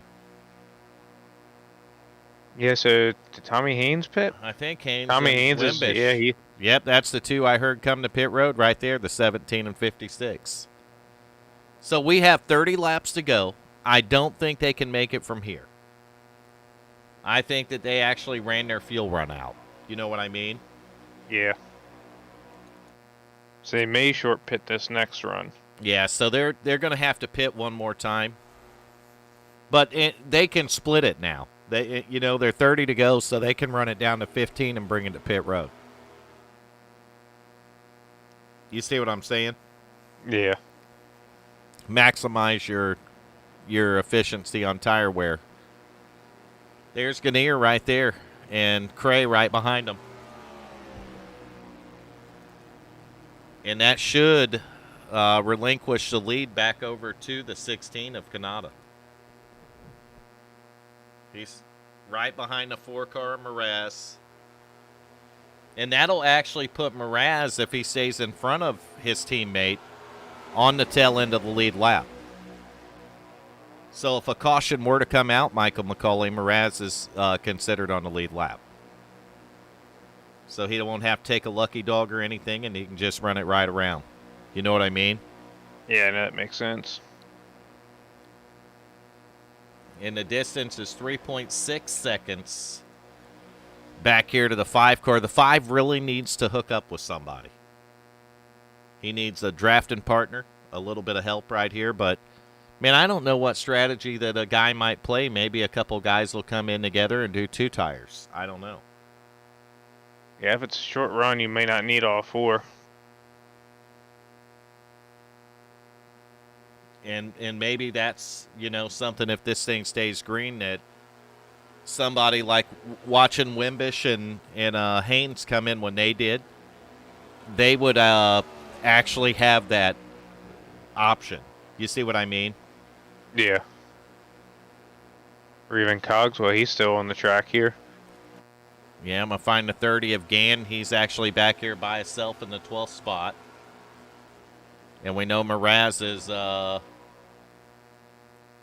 No, Moraz is actually not on the tail end of the lead lap. He is showing a lap down, so he's actually on the tail end of being 2 laps down. So he's hoping for a caution to still get the lucky dog. Yeah, Cogswell's still on the track. He's your leader in the 27 by 16 seconds. And he's 22 laps into his run, so I suspect within the next lap or so you're going to see the 27 car on pit road. Could he possibly stretch it to 25 laps? Is that what he's trying to do? Make one final pit stop here? I don't know if he's been saving on it, and I don't know if he has been saving on it, how much he can actually save. That's the thing. If I could math it out real quick,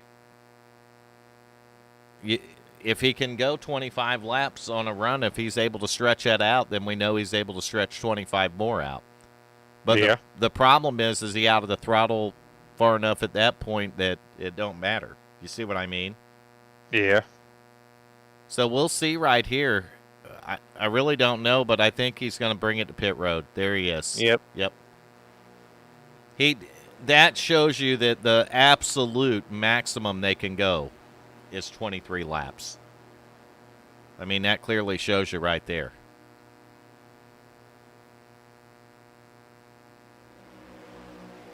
But he's got options on this last run. Maybe he can save a few laps of fuel. Yeah, he could. He can start now. So meanwhile, back up front by 4 seconds over Chad Osborne's, the 16 car right there of Josh Kanata. Last week's winner, Macaulay. Yeah.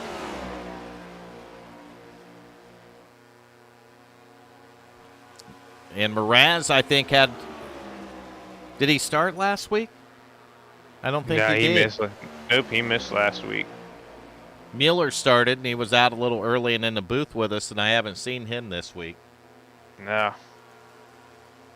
So there's Osborne. He's about almost 4 seconds behind those 2 guys up there, and he's running by himself right here.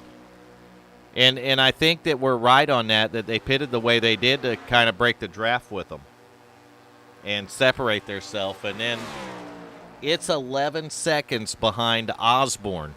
You remember, he's 4 seconds behind the leader. And then it's 11 seconds to get back to the 3rd place driver of Tommy Haynes. But you got 4 cars right here. You got Haynes, Wimbish, Lipstruer, and Gann in the 30. And Gann's your first car lap down now since Cogswell pitted. Right. And something ain't right with timing and scoring, because I don't think Moraz was... I think Moraz is on the tail end of the lead lap. Yeah, he's on the tail end right now. Yeah, because Gann's the first car lap down. So 25 laps to go here. If there was a caution flag to come out, that'd kind of change things around a little bit, Michael McCauley. Yeah, it definitely would. Because you would have the... it would be a huge break for the driver of the 30 car and a big break for the driver of the 4 car. The 4 car on the tail end of the lead lap won't have to take the wave around, and that would revert to the 30 car. You know what I mean? Yeah. So that could change a lot, and if we get a couple more laps in... We may see pit stops here soon. Exactly. Once we get inside 22, I think that's the safe magic number, but I'm going to go a little further and say lap 20. Yeah, I think I'd want to go 20 just to be safe. Yep, I think lap 20 that people will start pounding pit road and getting their last pit stops in and then going out and making their 19 or 20 lap run after that. But Gann's car's still good and it's fast. He just got caught up in that penalty early in the race. And when there isn't no more cautions after that, it kind of costs you dearly. Yeah, it's hard to recover from that.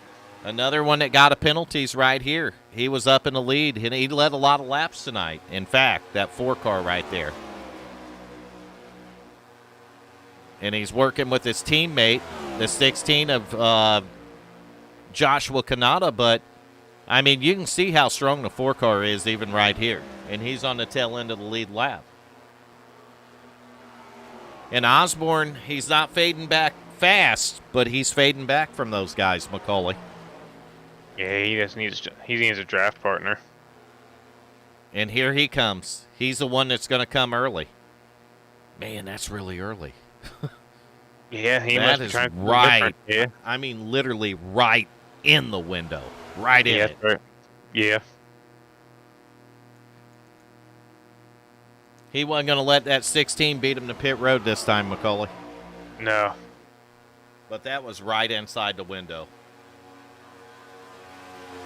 Is he going to do fuel only? I wouldn't think so. Not with this many laps to go. You're almost forced to put tires on. Yeah.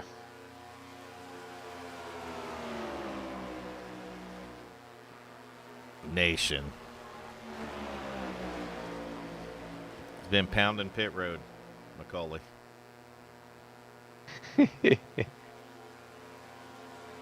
Who's saying pounding? No, none of us did. I just did reading his comment.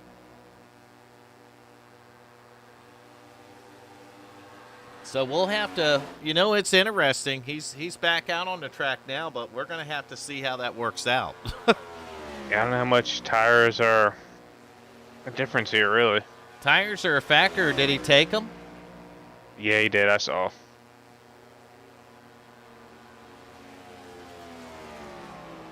Yeah, he took them, but I don't know how many of them. I believe he took 4. I don't know. I can't really tell, and I'm not going to pretend like I can, McCauley. So these guys are only, Kanata's only, 14 laps into his stint right here? Yeah, so he can pit any time now and make it the rest of the way. Yeah, and he's 10 seconds over Tommy Haynes.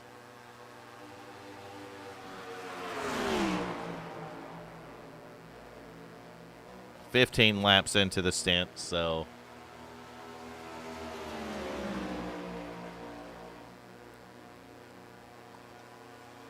And we got 20 laps to go at Pocono.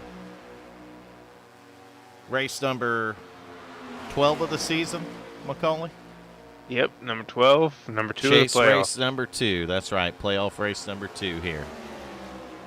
And your points leader is actually your race leader. Really good 2 weeks right here so far for the driver of that 16 car, Joshua Kanata. He's got a few more laps on the tires, and you see Wimbish and them, they got a 4-car draft back here. 17 of Haynes, 56 of Wimbish, 99 of Lipstruer, and 30 of Justin Gann. These 4 cars are definitely chipping away at the lead that the 16 car possesses, McCauley. Yeah. They're proving 4 cars are faster than 2. And if you've noticed, they've been in this line right here. They haven't changed it.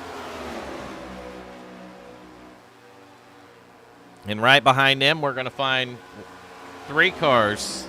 The 22 of Todd Cray, 00 right there, and Nick Hunt. And then you've got the 14 of James Gannier. And they're pitting now.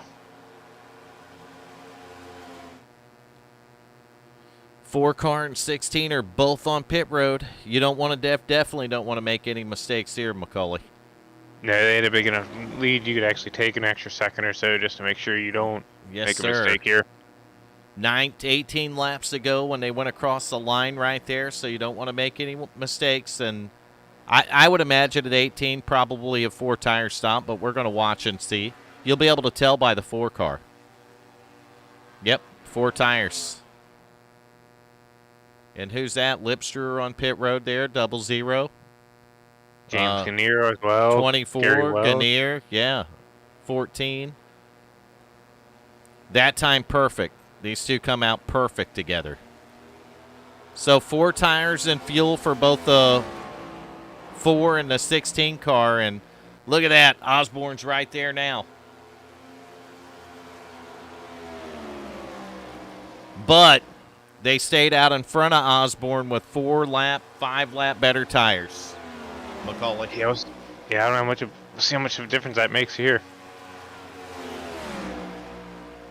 The 16's going to have to get up to speed first. But that 5 car is going to get their draft this time. So whatever the 5 car did to pick the draft up and get back up there worked out for him. Meanwhile, up front, Todd Cray, the leader.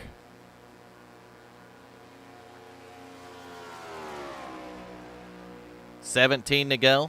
Todd will probably have to likely stop again. But, man, with a 22-second lead, if the caution come out, this guy would look like a genius, McCauley. Yeah, definitely would.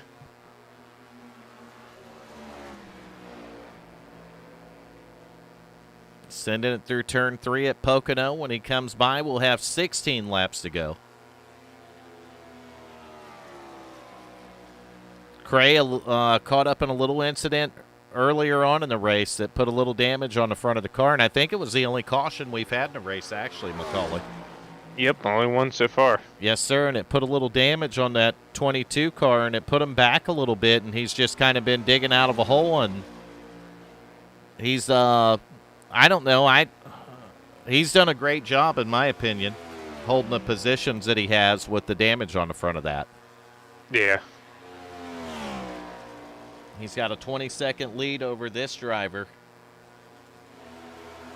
Kanata, and they're kind of, they got a couple car lengths on the 5.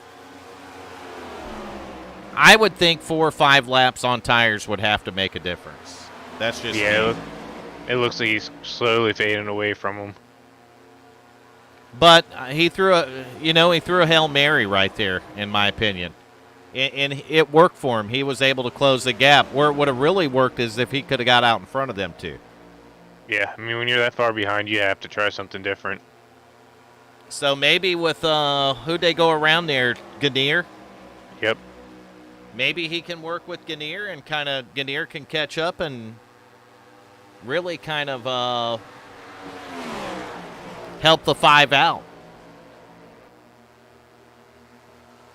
15 to go. We know that the 16 of Kanata does not have to stop again. Cray cannot make it. He's got 14 laps on his tires, and there's 15 laps to go. And he's coming in right now. He split the run. That's what he did, McCauley. Does he take fuel only? I mean, I guess it really doesn't matter at this point. Well, he split the run. He can do 2 tires. That is an option. Or maybe he does. I don't know. Maybe the guy tries something. Let's see right here. You see him going to bring the City Chevrolet, the 22 car, right to the attention of the pit crew. Brakes are on. Right sides are up. Down. Left sides are up. 4-tire stop, McCauley. Yep. He's not going to risk it for the biscuit, is he? No. I'm impressed with the 5 of Chad Osborne. He faded back a few car lengths, but he hasn't went anywhere. And it looked like he was able to save on some tires the first run around. You know what I mean? Yeah, maybe he's let his tires cool down right now. Go back at it. Maybe he can do it again as he's pulling back to the bumper of the 16 car. The advantage the 16 has is the 4 car's his teammate. Yeah. I'm surprised they haven't put the 4 car in the middle there just so they have someone extra for the 5 to get around. So I guess one of the things we need to do right now is just go ahead and get to the front here and do it through the field. 16 laps as 16 cars led. Same number on the cars, same amount of laps he's led here at Pocono. And last week's winner and the current point leader, that's Joshua Kanata. And we got 13 laps to go. In second place right here, the guy made a little bit of a gamble on his pit stop, stopped about 4 or 5 laps earlier than the leader, but he was able to make up all that distance of about 4 seconds. That's a 5-car right here, Chad Osborne. I guess I could click the thing and it'll pull their name up too. Let's try that, all fancy. So we go back to third place, and there was a third place car, and it changed. Now the third place car is this driver. That's going to be the Napa Auto. No, it's not. It's actually this driver. He come back. He was going for a little bit, but he's back now. He went and got a bootlegger. Went and grabbed him a bootlegger. That's the number 17 of Tommy Haynes, and he's back. So behind him, you're going to find his teammate, 56 car right there, John Wimbish, in the Napa Auto Parts machine. Wimbish has led 17 laps here at Pocono. Go back to fifth position. You're going to find the 99 car right there, Jarrett Lipstruer. Lipstruer's had a decent run here at Pocono, riding in the top 5 right now. And he's kept the Ford clean. McCauley. Yeah. Good-looking car, too. Back in 6th, the guy that's having a decent run here. He's right where he qualified, actually. That's the 00 car of Nick Hunt. Hunt's having a great race here at Pocono. Definitely going to be a good points night for him. So if we go back to 7th, we're going to find that Mountain Dew machine. That's going to be Gary May in the 10 car. We seen May outside of the top 10 early in the race, McCauley. And he was a lap down till that caution flag come out. You know what I mean? Yeah, and he took advantage of that, getting that lap back. Took advantage of it, and he's getting the car right up there in a good finishing position, isn't he? Yep. And right behind him in 8th, and not too far behind him, you're going to find the 22 car right here of Todd Cray. And Cray was one of the last drivers to actually pit. One of the last ones to go to pit road here. So go back right here, another spot to the 9th position. You'll find the, I don't know why it didn't load, but we're going to try that again. Nope, it's still not loading. But that's the 24 car right there of Gary Wells. And I don't know why it's not loading, because the number and everything's right. So Wells is currently in the 9th position, and then rounding out the top 10 is going to be this 30 car right here, Justin Gann. Little trouble for him on an earlier pit stop in the race. And no more caution flags flew. He's done a well of a job, man, staying on the lead lap here, McCauley. Yeah. Yeah, he was right on the tail end of the lead lap there for a while. Yeah, he's done a great job staying on the lead lap, and he's actually made up ground in time. And with doing that, he's able to pick up a position or two. So Gann doing a good job recovering from that.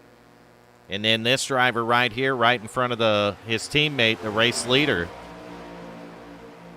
is the 4 car of Andrew Moraz, and another driver that had problems on pit road. And now he's on the tail end of the lead lap in 11th spot, but he's working with his teammate right there, Joshua Kanata, behind him. Looking at that picture, I think Osborne faded back some. Yeah, 1.5 back now. Then right here in 12th behind Moraz is going to be Cogswell, that 27 car, Jonathan Cogswell. He's actually the first car a lap down.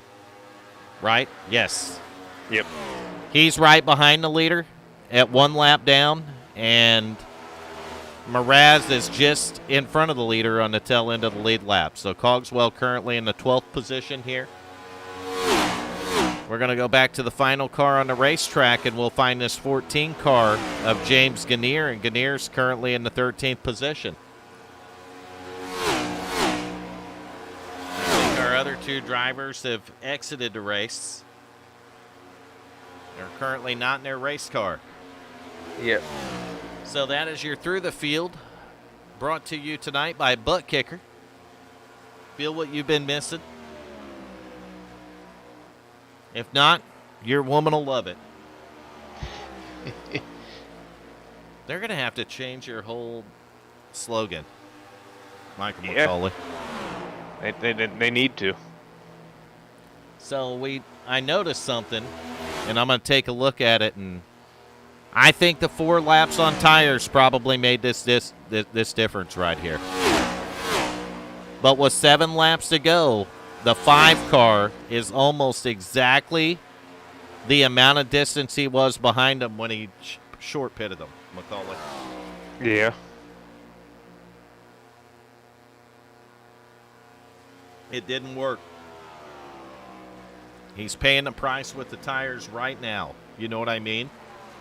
Yeah. And that's unfortunately one of the risks you take when you stop early. And then you got Tommy Haynes back in third still. These 2 drivers have done a heck of a job holding on. They're 6 seconds behind Osborne with 6 laps to go, and I think it's going to be difficult to catch them, but there are 2 of them and 1 of him. You know what I mean? Yeah. So, but Wimbish isn't real close to the teammate right here of Tommy Haynes, so I don't know how that could work out, man. I think everybody from second on back need one thing, Michael McCauley. What is Yellow. it? A yellow. It's painted yellow. And it's a little flag the dude waves. And I think that's about the only thing that's going to save him right now. Kanata has... Who's going to pit road? Is that Cogswell? No. No, it ain't Cogswell. Cogswell looks like he's off the pace, so. Somebody turned her left and looked like they were going down the pit road, didn't they? I don't know what feller did that. Maybe it was Cogswell slowing down a little bit. Yeah, I think that's who it was. Yeah, because I don't see anyone on pit road. Oh, he might have been coming off pit road. Meanwhile, back up front, 24 laps led for this driver, last week's winner and current points leader. That's what you want to hear, isn't it? Yeah. He had a 5-point lead over the 27 of Jonathan Cogswell coming into tonight. And then Tommy Haynes was and a 5-point lead over Tommy Haynes as well. So far in the first 2 races, this 16 car's been perfect, McCauley. Yeah. He's been perfect, 2 out of 5, man. He's got 4 laps to go right here, probably 3.5 laps to go. And he's going to win his 3rd race of the season, 2nd race of the chase in 2 chase races. It's a way to kick it off. That's a pretty impressive start. And, man, what a good teammate right there, the 4-car, Andrew Moraz. We seen him come off pit road and do what he could to hook up with his teammate, McCauley. Yeah, saw him lay back for half a lap and then pick up his teammate. And you got Osborne back here in 3rd, and, man, what a effort that Osborne threw at it here at Pocono. He knew that he had to come in a few laps earlier than them guys to make up the distance on the track, McCauley. And it worked. But the old tires they wouldn't hang with the guy, you know what I mean? Yeah. And then back in 3rd and 4th right here, you got the teammates, the 17 of Tommy Haynes and the 56 of John Wimbish. And these 2 have been working together very well, and they've been about the same distance back for quite a while now, McCauley. They're just not able to do anything about it. It's just the way it cycled out for them.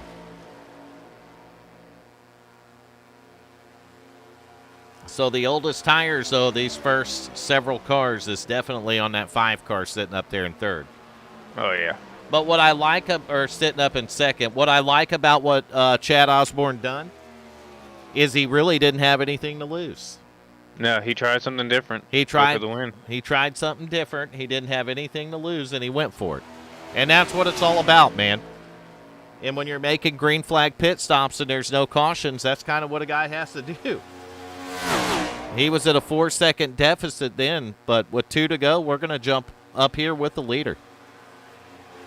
The leader is the 16 car of Joshua Kanata and has been for the past 27 laps here at Pocono with the Swift Motorsports Hyperdrive Cup Series. And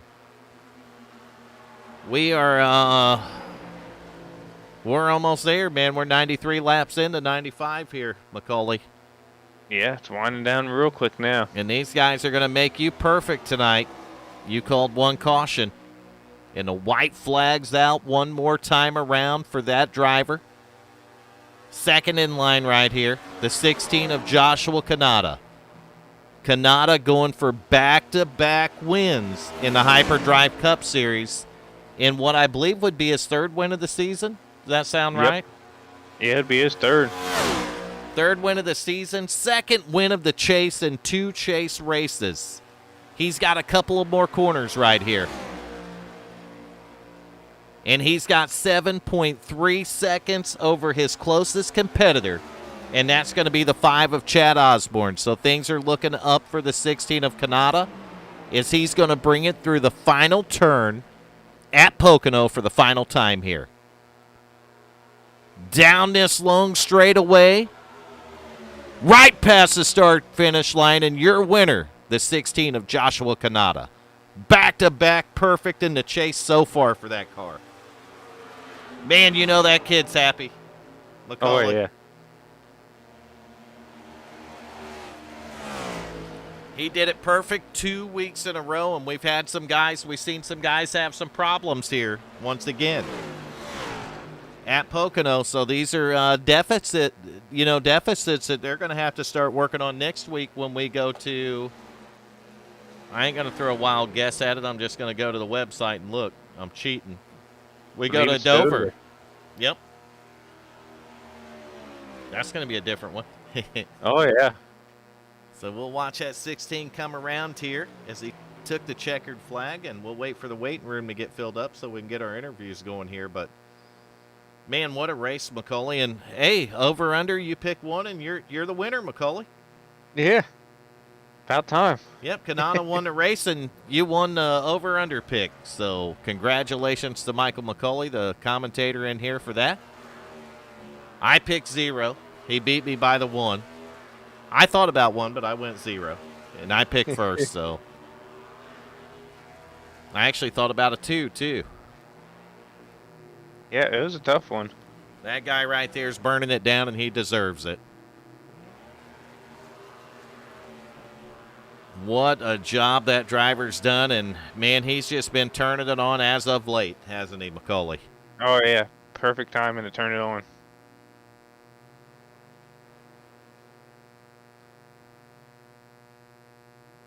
Looked like after the last couple of pit stops, the stars just aligned for this driver right here. Yeah, the misfortune from his teammate helped out him, too. Yep, you got Osborne, Chad Osborne, he threw what he could at it to try to make something happen here. And we got the bootlegger. He's already down there, man. He got a podium tonight. Yeah, that's back-to-back podiums. That's right, back-to-back podiums for him. So he's going to be looking good in points here, too, after this one. But we are 2 of 5 in on the chase, Macaulay. And I guess at halfway point at Dover next week, we'll officially be halfway through the chase. Yeah, we will be. We'll officially be halfway through the 5-race chase, so we're going to wait for the other couple drivers to pile into the waiting room right here. And that'll be, I don't know. I know who our top 3 is. I think they're there, aren't they? Yep, they're there now. All right, here we go with the first one, I think.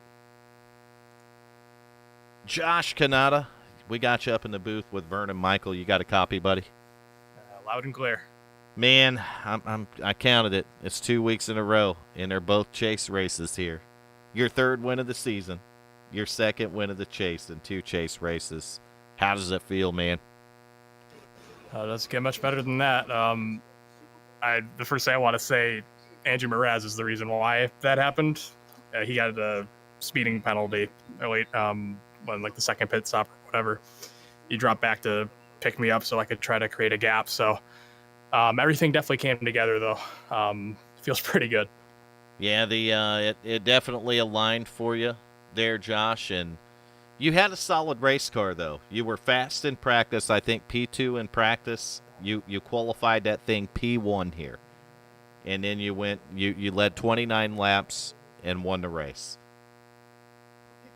Yeah, I put a lot of time into it. Pretty much since getting off the track last week at Atlanta was, all right, we got to figure out how to make Pocono work, because I was saying last week this is going to be one of the weirder races, and no one really knew what to expect. And again, speeding penalties came into play, and just glad I kept it clean and out of the wall, because that almost happened about, I don't know, 100 times to everybody. Yeah, it worked out. I'm very thankful for that. Man, I told Macaulay that I'd probably have mixed up a couple turns and put her up in the bleachers a few times, but you guys did. You make it look so easy out there.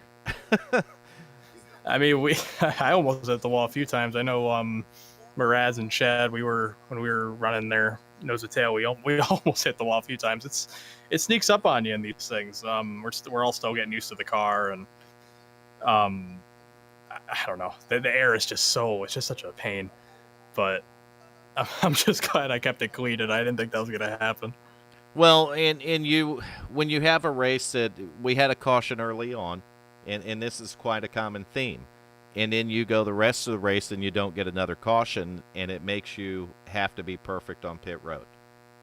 And I know you brought that up, and I don't know that a lot of times us in the booth even think about it. I think about it, mention it some, but it is hard to get that thing woed down to pit road speed limit and not get that penalty there on entry like we've seen happen to a few drivers here at Pocono. Yeah, it is. I mean, it sneaks up on you pretty quickly. You have to hit the brakes almost as soon as you get out of 3. I mean, even before you're getting out of 3, you got to check up a lot more than you would really want to, just because the braking point is so early with these cars.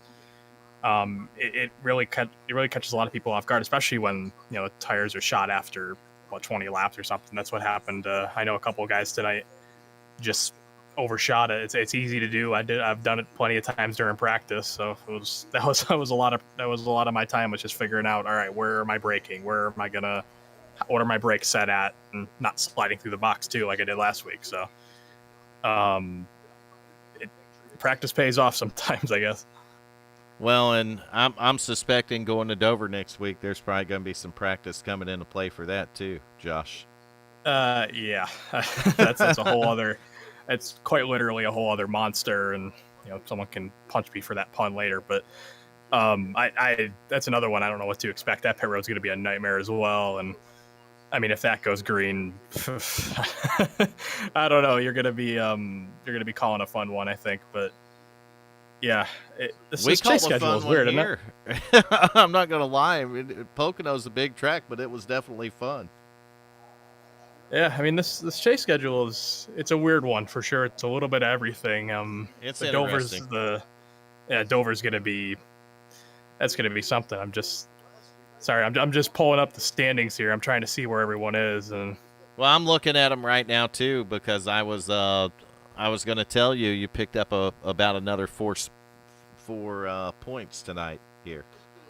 Yeah, every point helps. It helps create that buffer just to get to Miami. Sad to see Moraz didn't make it in because he missed Atlanta, but like I said, I told him I owed him a big thank you for that tonight. He was pulling me along, and he was helping me a lot in practice as well. And he probably, I don't think I had anything for him if he would have. He had a fast car, so he really did.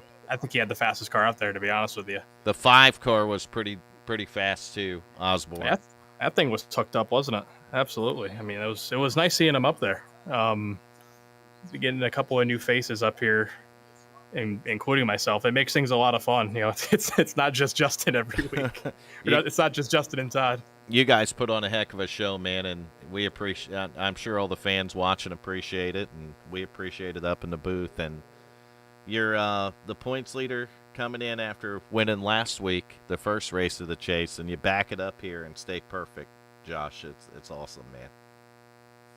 Yeah, I couldn't be happier. I gotta tell you, I'm pretty tired right now. That was a long run. I didn't think it would go green the whole time. It warm out, McCullough. You hear that? Yeah. Yeah, that's actually I'm actually a little tired. That's not. I mean, because normally we get some breaks just to, move around a little bit in the seat and, stretch our legs or whatever. But we couldn't do that at all tonight. So I'm definitely a little. That's tired. awesome, man. Well, do you have anyone you want to thank so we can get you out of here so you can go get you a drink or something? All right. I mean, as always, you guys, thank you guys for everything you do up here. Glad you guys had fun. For everybody watching as well, I know I got a couple friends watching. Thank you for your support, and thank you for tuning in, making this a fun show for everybody. I know everyone enjoys running it. All the admins and everybody behind this series, it's a lot of fun. I know I say it every week, but I couldn't say it enough. So, looking forward to Dover. Hopefully we can keep this run going, but guess we'll see. Well, I'm sure a lot of people are going to be keeping an eye on that 16 car now, Josh. That target got bigger, didn't it? Yes, it did. You painted a bigger target, man. But I'll tell you what, you're looking good in points right now. So we wish you the best of luck, man, and all the way through the chase. Go get them. I appreciate it. Hopefully I'll see you guys at least one more time before this is done. I got a feeling you will. Hopefully after Miami. All right, Josh, go get you a drink, buddy. Have a good night. Yeah, you too. Thank you, guys. All right, there was Josh Kanata, and we're going to go get our second place finisher. You ready, Macaulay? Yep, I'm ready. There you go, bud. Hey, Chad, you got Vern and Mike in the broadcast booth. You got a copy? Gotcha. Yeah, well, heck of a race tonight. It was had that quick caution there at the beginning, kind of, and long green flag run. It seemed like you had a pretty fast hot rod tonight. Yeah, it seemed like a pretty decent ride tonight. I just couldn't get away. Once Josh got the tow there, the 4-car went a lap down or something happened to him. I don't know what happened to him, and I just couldn't keep up. I tried to go off sequence with him on pits just to see if I could get a run, but it didn't work out. But I'll take a second. Yeah, is this your first or second podium finish of the year? First podium of the year, yeah. Well, it's nice to have you in the booth this year for first time. Thanks, Macaulay. Appreciate it. Yeah. Appreciate all you guys do at WFO, you and Vern, and like to say thanks to Hyperdrive Racing and everyone that's putting on this series for us. Don Kidder and Swift Motorsports, and can't forget about Andy either, Andy Starcher. So thanks for everything you guys do. Yeah, no, it's been an exciting season so far. It was an exciting race. How important were tires here? I mean, it seemed like you caught up to them when you came in early. Was tires that big of a difference here? Yeah, it seemed like if you could get through the tunnel turn flat out, if you had your tires, you could make up some time. Tires and definitely the draft. You needed a partner in crime out there for sure. I was hoping my teammates out there, James Gagne and Gary May, would have been able to give me a tow, but they weren't in position at the time. But they had a heck of a job and did a good job out there as well. Yeah, we saw you battling at the beginning. Where'd you start here? You started at fourth, but it seemed like you dropped back and then you came flying up through. I mean, looks like you knew what you're doing playing in the draft there. Yeah, I like to. I don't mind the drafting. The big thing here is, and thank God for the league, is everyone just holding their line, and everyone here does a great job of that. So I can't complain. But yeah, in the beginning there, I was trying to be aggressive, and I don't like to ride in line too long. It gets kind of boring, and then I just decided to drop to the back, see what I was going to do for fuel and whatnot, and then got bored of riding and just kind of went for it. So, since this is your first time in the booth, we haven't been able to ask yet. What are your thoughts on this new car this season? It's different. It's the biggest notice I've noticed is one. I'm not a huge fan of how flat-footed you can be at almost all the tracks in the Cup car. it lends itself to different style of racing. I think we're just not accustomed to quite yet. It's similar, obviously, to Daytona, Talladega type racing, but it gets away from that in the longer runs. So the biggest thing I've noticed is when you get off the gas, the transmission or the engine braking is not there. It just keeps coasting. So you definitely got to be on your money on the brakes. Yeah, so Dover should be definitely a complete opposite of what everything's been so far. Yeah, looking forward to Dover. Dover should be fun. I haven't even turned a lap one time in this current gen Cup car at Dover, so I'm looking forward to it. Yes, so it sounds like you're gonna have a lot of practice this week. Yeah, I need to practice for sure. So no, it was good having you in the booth this time, and Vern, I now expect you to be back up here again. Right on. I appreciate you guys for what you do, and I hope to be back up here. I'll do my best. Man, you're for sitting sure. third in points right now, man. Oh, nice. Yeah, right on. Well, I definitely need to have a good run next week at Dover. You had a heck of a hot rod here. Well, thank you guys. I appreciate you noticing that, and I'm doing my best to try to get up there through the pack. There's a heck of a lot of good talent in this league, and like I said, can't thank Swift Motorsports for letting me participate and having a good time. You made it interesting at the end. You threw everything you had at it. You stopped a little early there on that last stop, and that was you were able to put a race on for a little bit, and that was awesome. Right on. Well, I had to try something. I didn't have like I said, I needed a towing partner. I don't blame them one bit. If I had a teammate or someone up there, I'd be hoping they did the same thing. So kudos to them. Good strategy. It was a fun race. I'm definitely looking forward to Dover and well, I'm taking thinking some notes. Thinking a teammate after driving like that here at Pocono is not too far out of your future there, Chad. Yeah. I got some good teammates, like I said, Gary May and James Gagne. They just need to get their acts together and get up here in the top 5 or so. Hey, we've interviewed Gary a few times up here in the booth this season. Oh, see? Gary's doing all right. And Gary, we call him the gentleman, Gary May. Yeah, he's a good dude. Gentleman. Yeah, he is a good guy for sure. Well, I appreciate you guys. Man, we appreciate all you guys too, and putting on a show like that tonight. And really, congratulations. It's great having you in the booth, Chad. Thank you again, and hopefully I can get up here next week and talk to you some more. That's awesome, man. Enjoy it. Have a good night. Thanks, Fern. So we got one more, don't we, Macaulay? Yep, we got one more. Who is it, Macaulay? Let me guess. Is it Tommy Haynes? It's a bootlegger. Tommy Haynes, you're in the booth with Vern and Michael. You got a copy, buddy? I got you, Vern and Michael. How y'all doing? Man, Michael was celebrating early. I was trying to say I needed that caution at the end, so I had to back up there to see what we had. That's what we kept saying. I mean, we knew that a caution would do it, but it just never fell there for you, Tommy. No, we got spread out there. And me and John, we was working together. You know, that's my teammate, and we decided to stay out and try to stretch it a little bit. Our last 2 stops, we took right sides only. So for 2 pit cycles, left sides was the original tire. So it worked out pretty good. Yeah, you guys did a heck of a job out there, and you worked together well the entire race, Tommy, and that was awesome to see, man. Yeah, the draft was crazy, man. It was at the beginning of the race, man. I thought I was gonna have a panic attack, man. I was trying not to run over nobody or get run over, and it was fun racing up there with everybody. Well, how many celebrations did you do for him, Michael McCauley? I just did one tonight, Just but one? it's almost one a night. What flavor did you pick? Tonight I did lemonade. Oh, lemonade. So you do one a night? Is that a religion for you now, or just about? It's a hobby. It's a hobby. It's a hobby. Well, Tommy, I'll tell you what else looks good. Not just your finish here in the top 3 and on the podium, but I'm looking at the points, man. Yeah, I think I'm 9 points out of first there, so I gotta keep a chain on Joshua there. Like I said, it's hard to gain on a guy when he's winning the races, isn't it? yeah, I'm going to just stay glued to his bumper from the get-go, I guess. Next week, I'm sure it's going to be, I say it'll be hard to get away next week with the way that track in Chicago is. I expect we'll all be on top of each other. Man, I'll tell you, as tight as the racing was, especially on that after that first and only restart that you guys had on the first caution, I thought with as close as the racing was on the draft that we'd probably see another caution here, Tommy.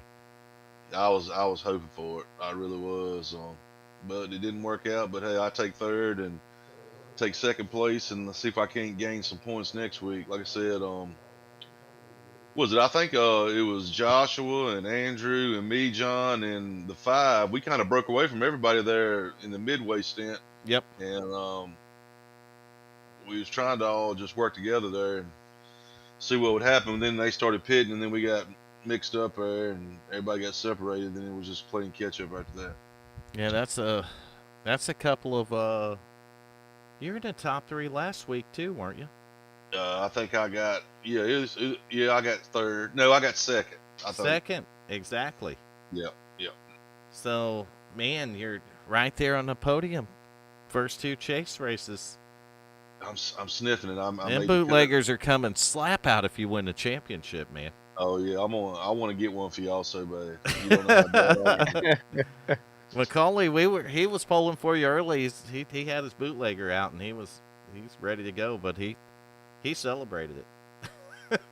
If I'd have won tonight, it would have been some celebration going on. Oh, I would have grabbed a couple more I made. Did 2 at once. There you go. The way Macaulay looked at it is, what was it, Macaulay? Got 2 podiums. That's close enough, isn't it? Yeah. You can celebrate anyway, can't you? Yeah, it's worth the celebration there.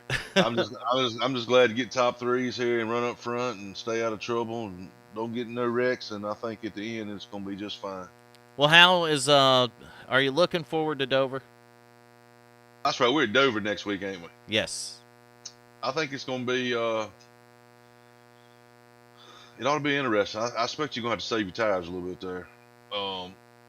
We'll see. I haven't practiced there with this car yet, so I guess I'm going to have to get on it this week. Yeah, I would suspect it'd be a tire thing too, but I think one of the things going to Dover that'll be taken out is the draft. Absolutely. Yep.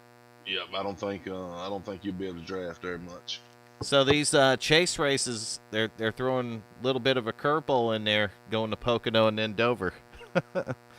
Yeah, I wasn't looking forward to the Pocono race, but I done pretty good. So, and actually tonight when we opened the room up was the first time I hit the track. I didn't practice none this week. I just showed right up tonight and raced. So. Yeah, and sometimes having good finishes at the tracks like this are what put a guy in a good position to race for a championship at the end of these chases here, Tommy. That's right. I just want to stay out of trouble and give me some top 5s here, and then I want to go to Homestead with a chance. Well, or in Chicagoland and Dover, and the bootleggers are going to be lined up, man. I promise you. Absolutely. So who's the 4 people that got booted out tonight on the cut line? I see Justin and somebody was tied for. Okay, so let's take a look at the points in the cut line, and who's our bottom 4? Oh, Robinson, Mueller, Moraz, and Duncan. Oh, okay, Duncan. So I guess I didn't see Mueller, Michael Robinson, or Casey Duncan was here, wasn't he? No. Yeah, he didn't make the field either. He didn't no. make it either, did he? Last week was his last. I think he coaches football, and it was his. Oh. Yeah, so I think that's done took over that priority there. Yeah, Mueller he didn't make it tonight, and I don't think Michael Robinson made it tonight either. So that's your bottom 4. And then We'll re-rack them because I think we go right back to everybody's equal, and then we'll do it again. Oh yeah, you're re-racking, ain't you? I think Homestead's the only race that the points will carry over the last one. I think. I ain't sure. It should. That should be how it works out there.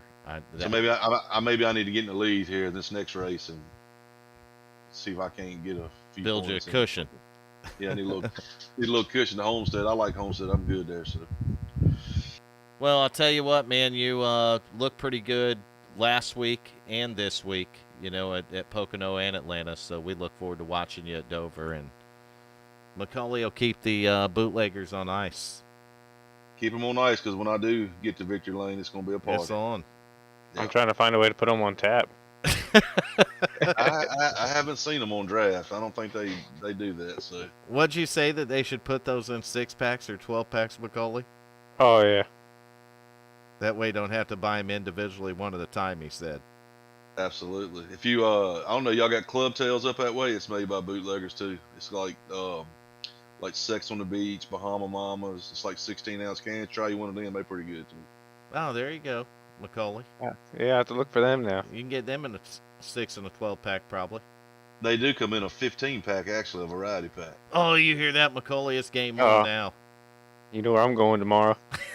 I have to roll out a Club Tails paint scheme here. I tell you what, if I get to Homestead in the finals, I might see if I about get me a Club Tails paint scheme there. There you go. Half Club Tails, half bootleggers. That all look pretty good. Yeah, that'll be pretty awesome, man. Tommy, you have anyone you want to thank while we got you in here, buddy? I like to thank all my teammates at Performance, John and Nick, and I'd like to thank y'all for your broadcast. I'd like to thank Don, Andy, Justin for the league. I'd like to thank Autos by Nelson's, Jalisco Beverage, Splash and Go Graphics for the paint scheme, Demon Simworks, and I believe that's about it. Man, I'll tell you what, John finished right behind you there in the 56, and Nick wasn't too far back there in the 00 car, so good runs for them tonight. Yeah, me and John I was trying to keep Nick up there with us, and he got separated with us, and then me and John just worked together, just trying to stay with the lead pack there. And like I said, I think if we could have got a caution, I think it was getting ready to get nasty because me and John was getting ready to take her to the front. I don't doubt that, man. You guys worked together really well tonight, and congrats on back-to-back podiums starting off the chase here, Tommy. I appreciate it, Vern. Y'all have a good weekend, you and Michael, and hopefully we'll get to talk to y'all next week. Yep, it'll probably be in Victory Lane, won't it, Michael McCauley? Yeah, I'm ready. I've been ready.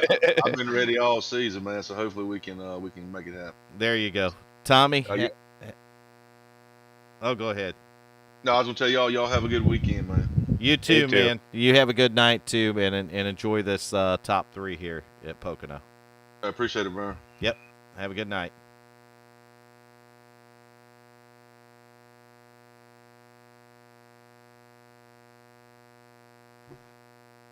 Well, my buttons quit working, Macaulay. That's not good. I couldn't move nobody. The weight room's down there, but it disappeared on my list. Huh. I don't know what's going on with my Discord sometimes. It's no matter. He found his way out, so it's all good. Yeah. That's your top 3. Your interviews are in, and whew, we went for a long one tonight, didn't we, Macaulay? Yeah, we definitely did. Felt like we're in extra innings. Great race, though. Really was. We're going to take a look at the results real quick because I'm tired. Joshua Kanata in the 16, your race winner. Back-to-back in the chase. You believe that, Macaulay? Yeah, that's hard to do, especially when it comes down to the chase. And as competitive as the league is and the drivers in it. Oh, yeah. That's absolutely awesome. Chad Osborne, great run here at Pocono in the 5-car in second. Tommy Haynes, we just talked to him in third. John Wimbish in the 56 in fourth. Then you had the 99 of Jarrett Lipstruer in the 5th spot. 6th spot was occupied by the 00 of Nick Hunt. And in 7th was the 22 of Todd Cray. Back in 8th, the gentleman, the 10-car, Gary May. And then in 9th was the 24 of Gary Wells. Back in 10th was the 4-car of Andrew Moraz. And take it over, Macaulay. In 11th, we had Justin Gann, had that speeding penalty there. That kind of hurt his race. In 12th, we had Jonathan Cogswell. 13th and the 14 is James Kinnear. Finishing 14th is Mitchell Robinson. I think actually the final guy to start the race is Derek Rowley, finishing 15th. I don't think Derek Clement ran a lap tonight. Well, there you go. That's your finishing results for chase race number 2. Race number 12 of the season in the books now at Pocono. And we've got 3 to go, Macaulay. And we're going to crown a champion, man.